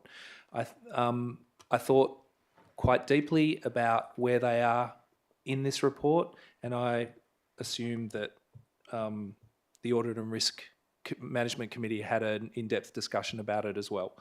I'm satisfied that the settings are right for now. It is super important that this is continuously looked at as circumstances change and as community expectations change as well. Councillor Easton? Don't blame me. No? Would anyone like to speak on this?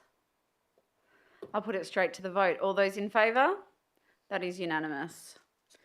So the next item is 10.5.1.10, update on local government reform because an impartial interest has been declared. Do I have someone to move and second? Moved by Councillor Eveson. Seconded Deputy Mayor. Councillor Eveson. Deputy Mayor.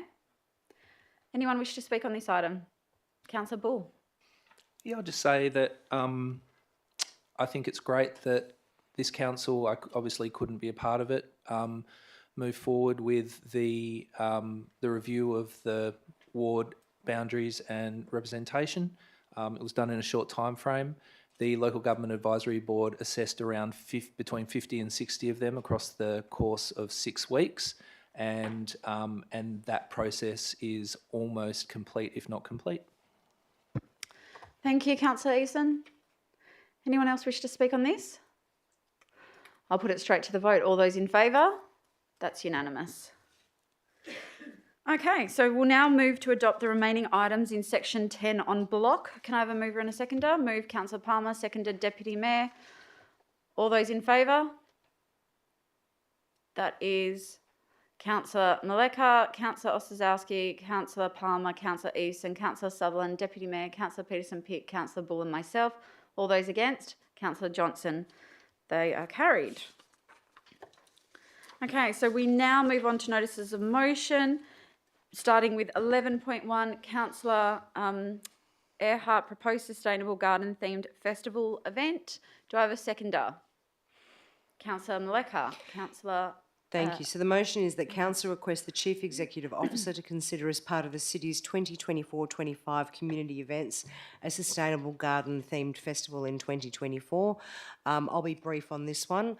I'm really looking forward to the upcoming Flourish Arts Festival. I think it's good that we're doing something that's like a 2-month citywide long festival.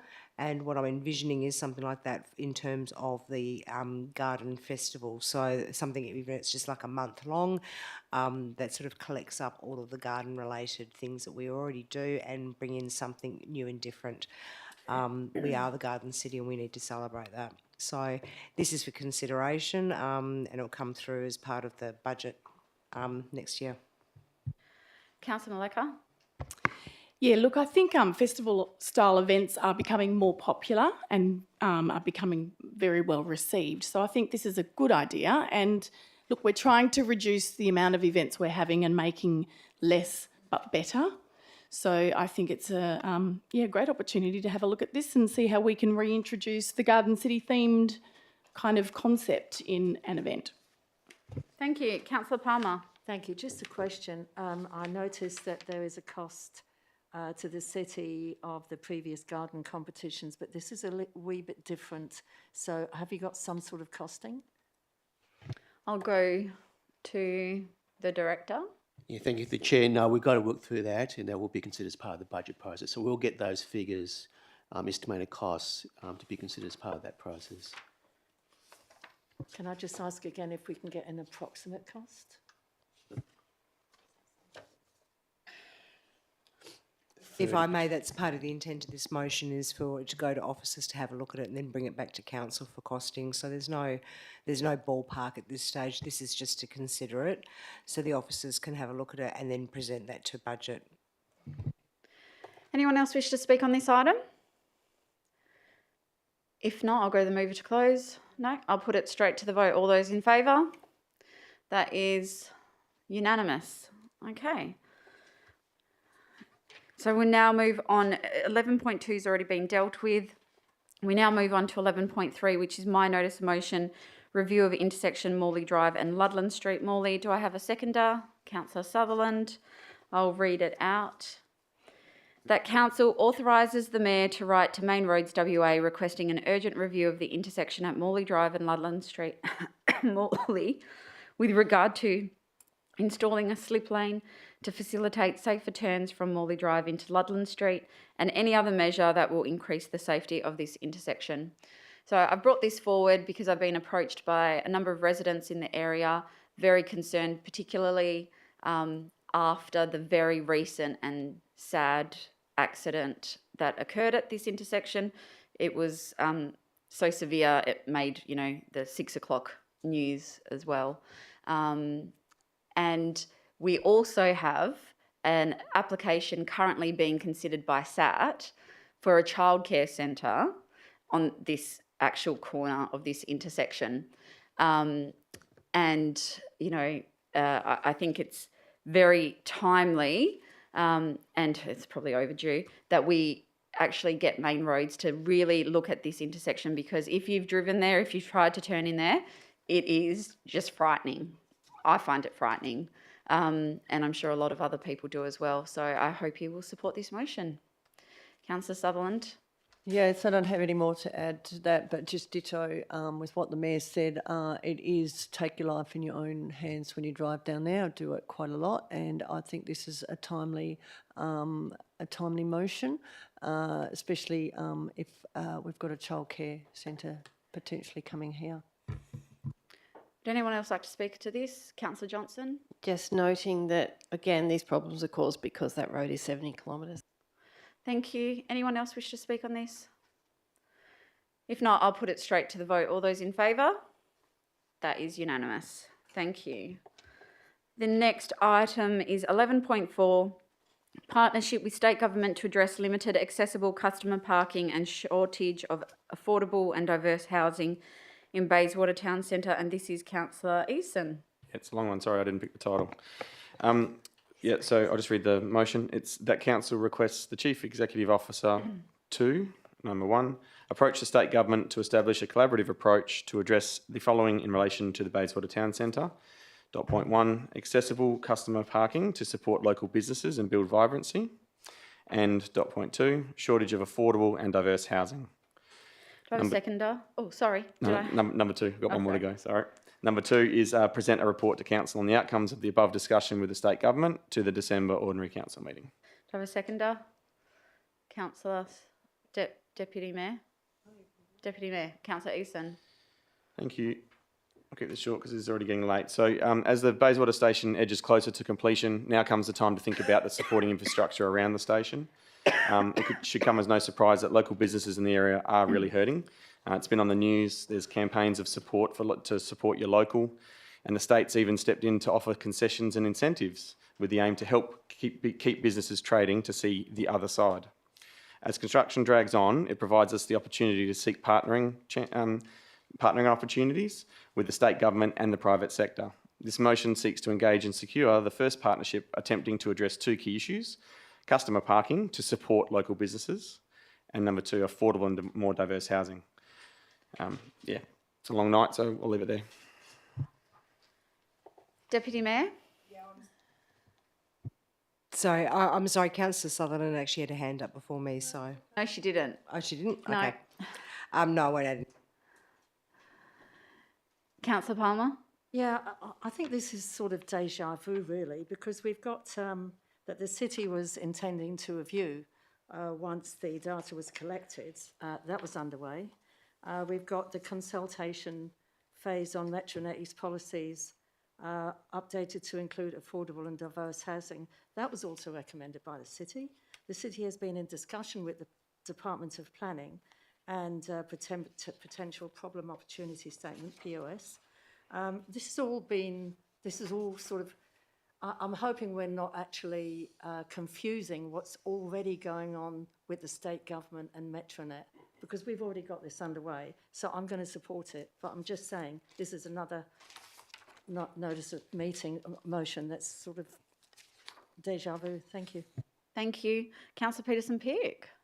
Yeah, look, I echo Councillor Palmer's view on this. I also did not really understand what the motion brings. Maybe the mover later on can actually explain what's the difference between what we're already doing. I thought the city is already engaging with the state government with regards to affordable and diverse housing in the Bayswater Town Centre. We had lots of discussions about it already and proposed developments, and specifically with parking, the office is already saying that they're looking into this and they're having plans. So I'm always happy to support new ideas. I just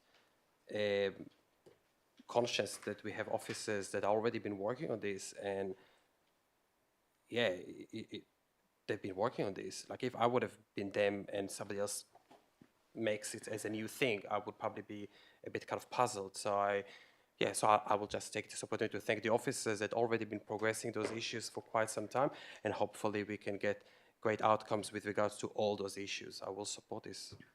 Thank you. Anyone else wish to speak on this? If not, I'll go the move to close. Yeah, I'll just address the concerns of, redundancy.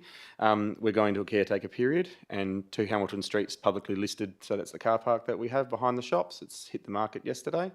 And so things are moving quickly in the Bayswater Town Centre. We can't lose 2 months or 3 months or whatever the caretaker period is. So this enables the city to get on with it and hopefully put the new council in a great position to provide vibrancy in what is currently a construction zone.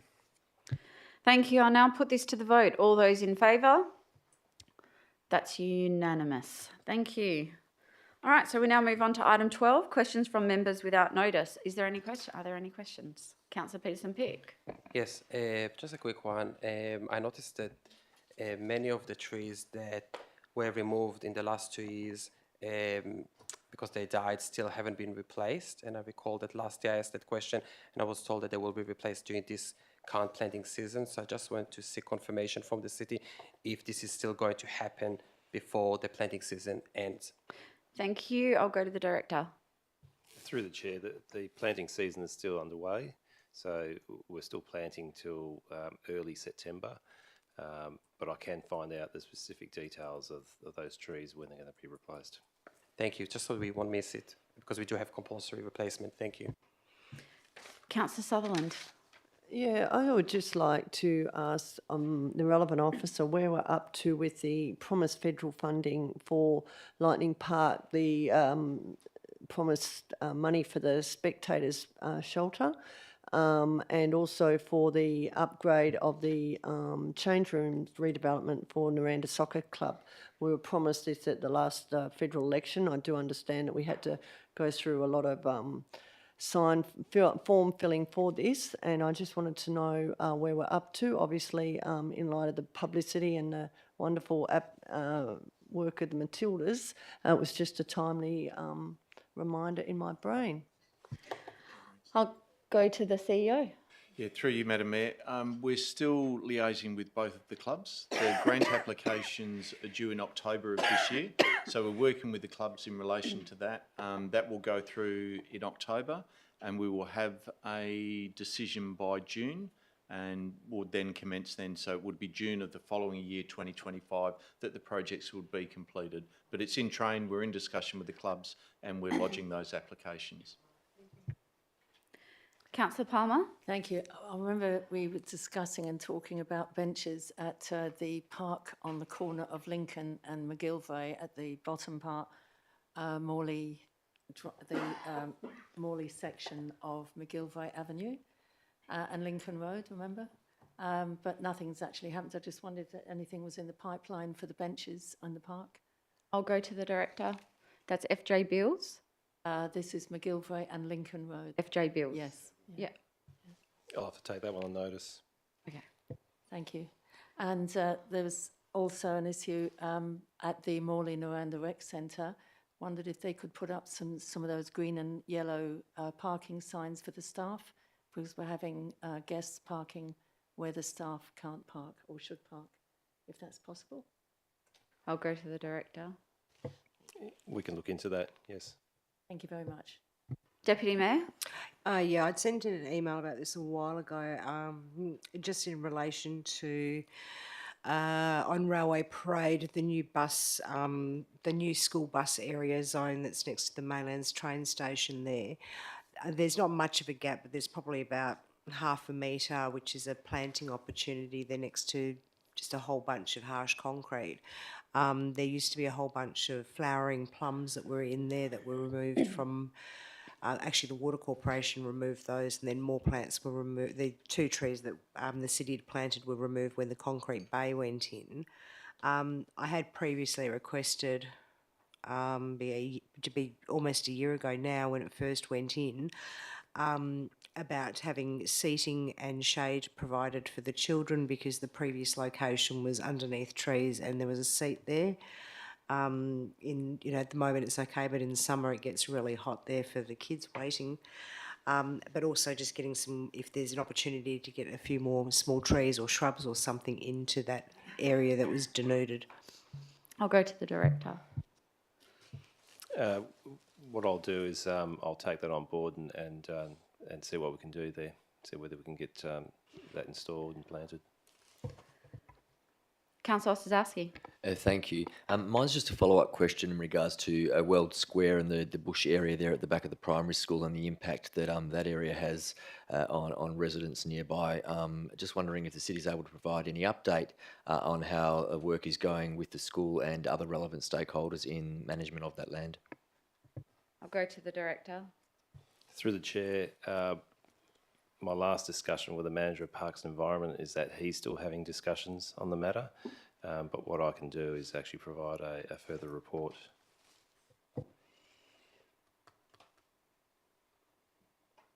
Instead of a report, do you mean a memorandum to councillors with an update? Sorry, that's correct, yes. Any other questions? I have one. There's along Benara Road, there's a brick wall that is the back of a private property, and it faces Benara Road where Della Road intersects. And that particular section of wall is just the face brick and mortar and hasn't been finished. And I get a lot of questions from residents asking, are they allowed to leave the wall like that? It's facing Benara Road. Through the chair, I need to take that notice and see if there was any condition. It depends how long that wall is, but we can look at that and see what we can do in regards to it. Thank you. It's Benara Road and Della Road. Naranda. Okay, so we'll now move on to item 13, new business of an urgent nature. Can I please have a mover and seconder to accept item 13.1, publicly publishing the register of all city assets as urgent business? Moved Councillor Bull, seconded Councillor Peterson-Pick. Councillor Bull, would you like to speak to why it's urgent? Yes, very simply, the motion that was adopted required the report to be considered at the ordinary council meeting of August 2023. Under the Local Government Act, the CEO has an obligation to enact motions of council. There is no ability for this to be dealt with administratively by the next council meeting, as it would not comply with the August deadline and therefore it can only be dealt with as urgent business. Thank you, Councillor Peterson-Pick. Yeah, look, I just think I was told it was an error, and I think we can fix it tonight easily. Thank you.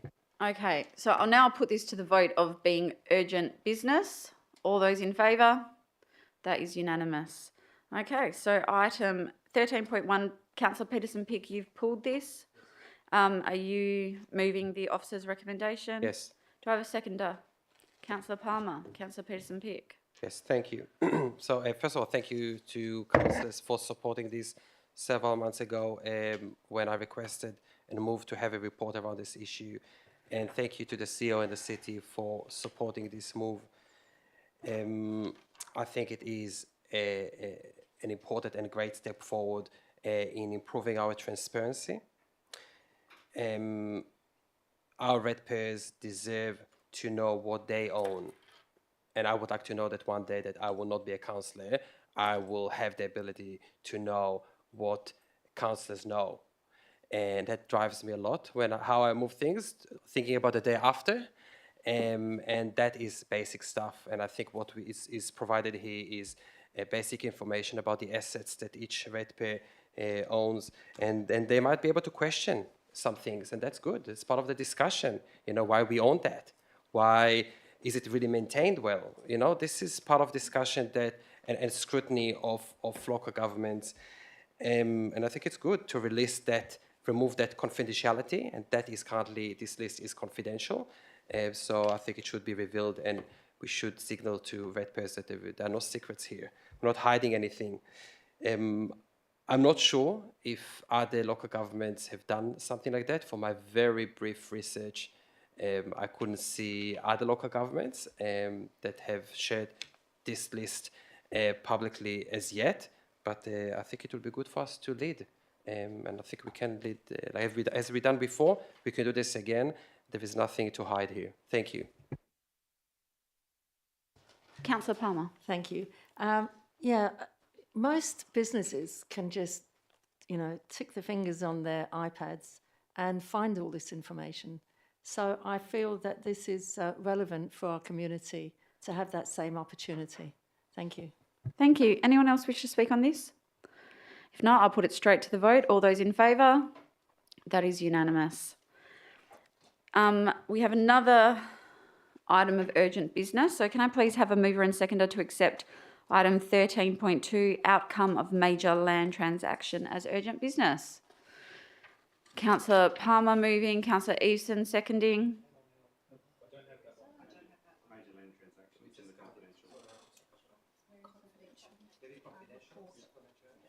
It's not First, we have to accept it as urgent business, and then we'll go behind closed doors.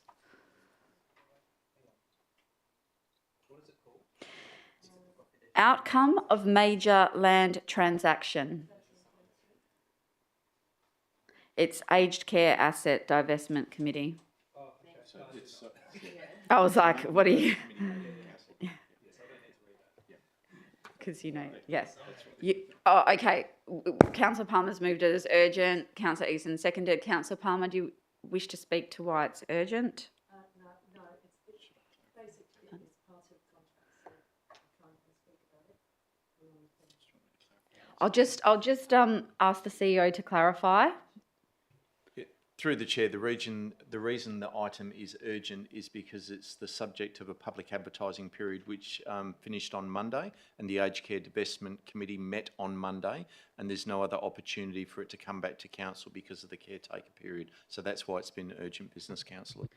Okay, so I'll put that to the vote as to the urgency. Yes. Yes, is the title of this item going to be in that, in the minutes? Like the title is shared with the public? Thank you. Okay, so this is a vote on whether it's urgent. All those in favour? That's unanimous. Can I now please have a mover and seconder to go behind closed doors? Moved by Councillor Bull, seconded Councillor Palmer. Put that to the vote. All those in favour? That is Councillor Maleka, Councillor Palmer, Councillor Eveson, Councillor Bull, Councillor Johnson and myself. All those against? Councillor Osazowski, Councillor Sutherland, Councillor Deputy Mayor and Councillor Peterson-Pick. That's carried. Can we please close the doors in the live stream?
Councillors, I'll move to item 14.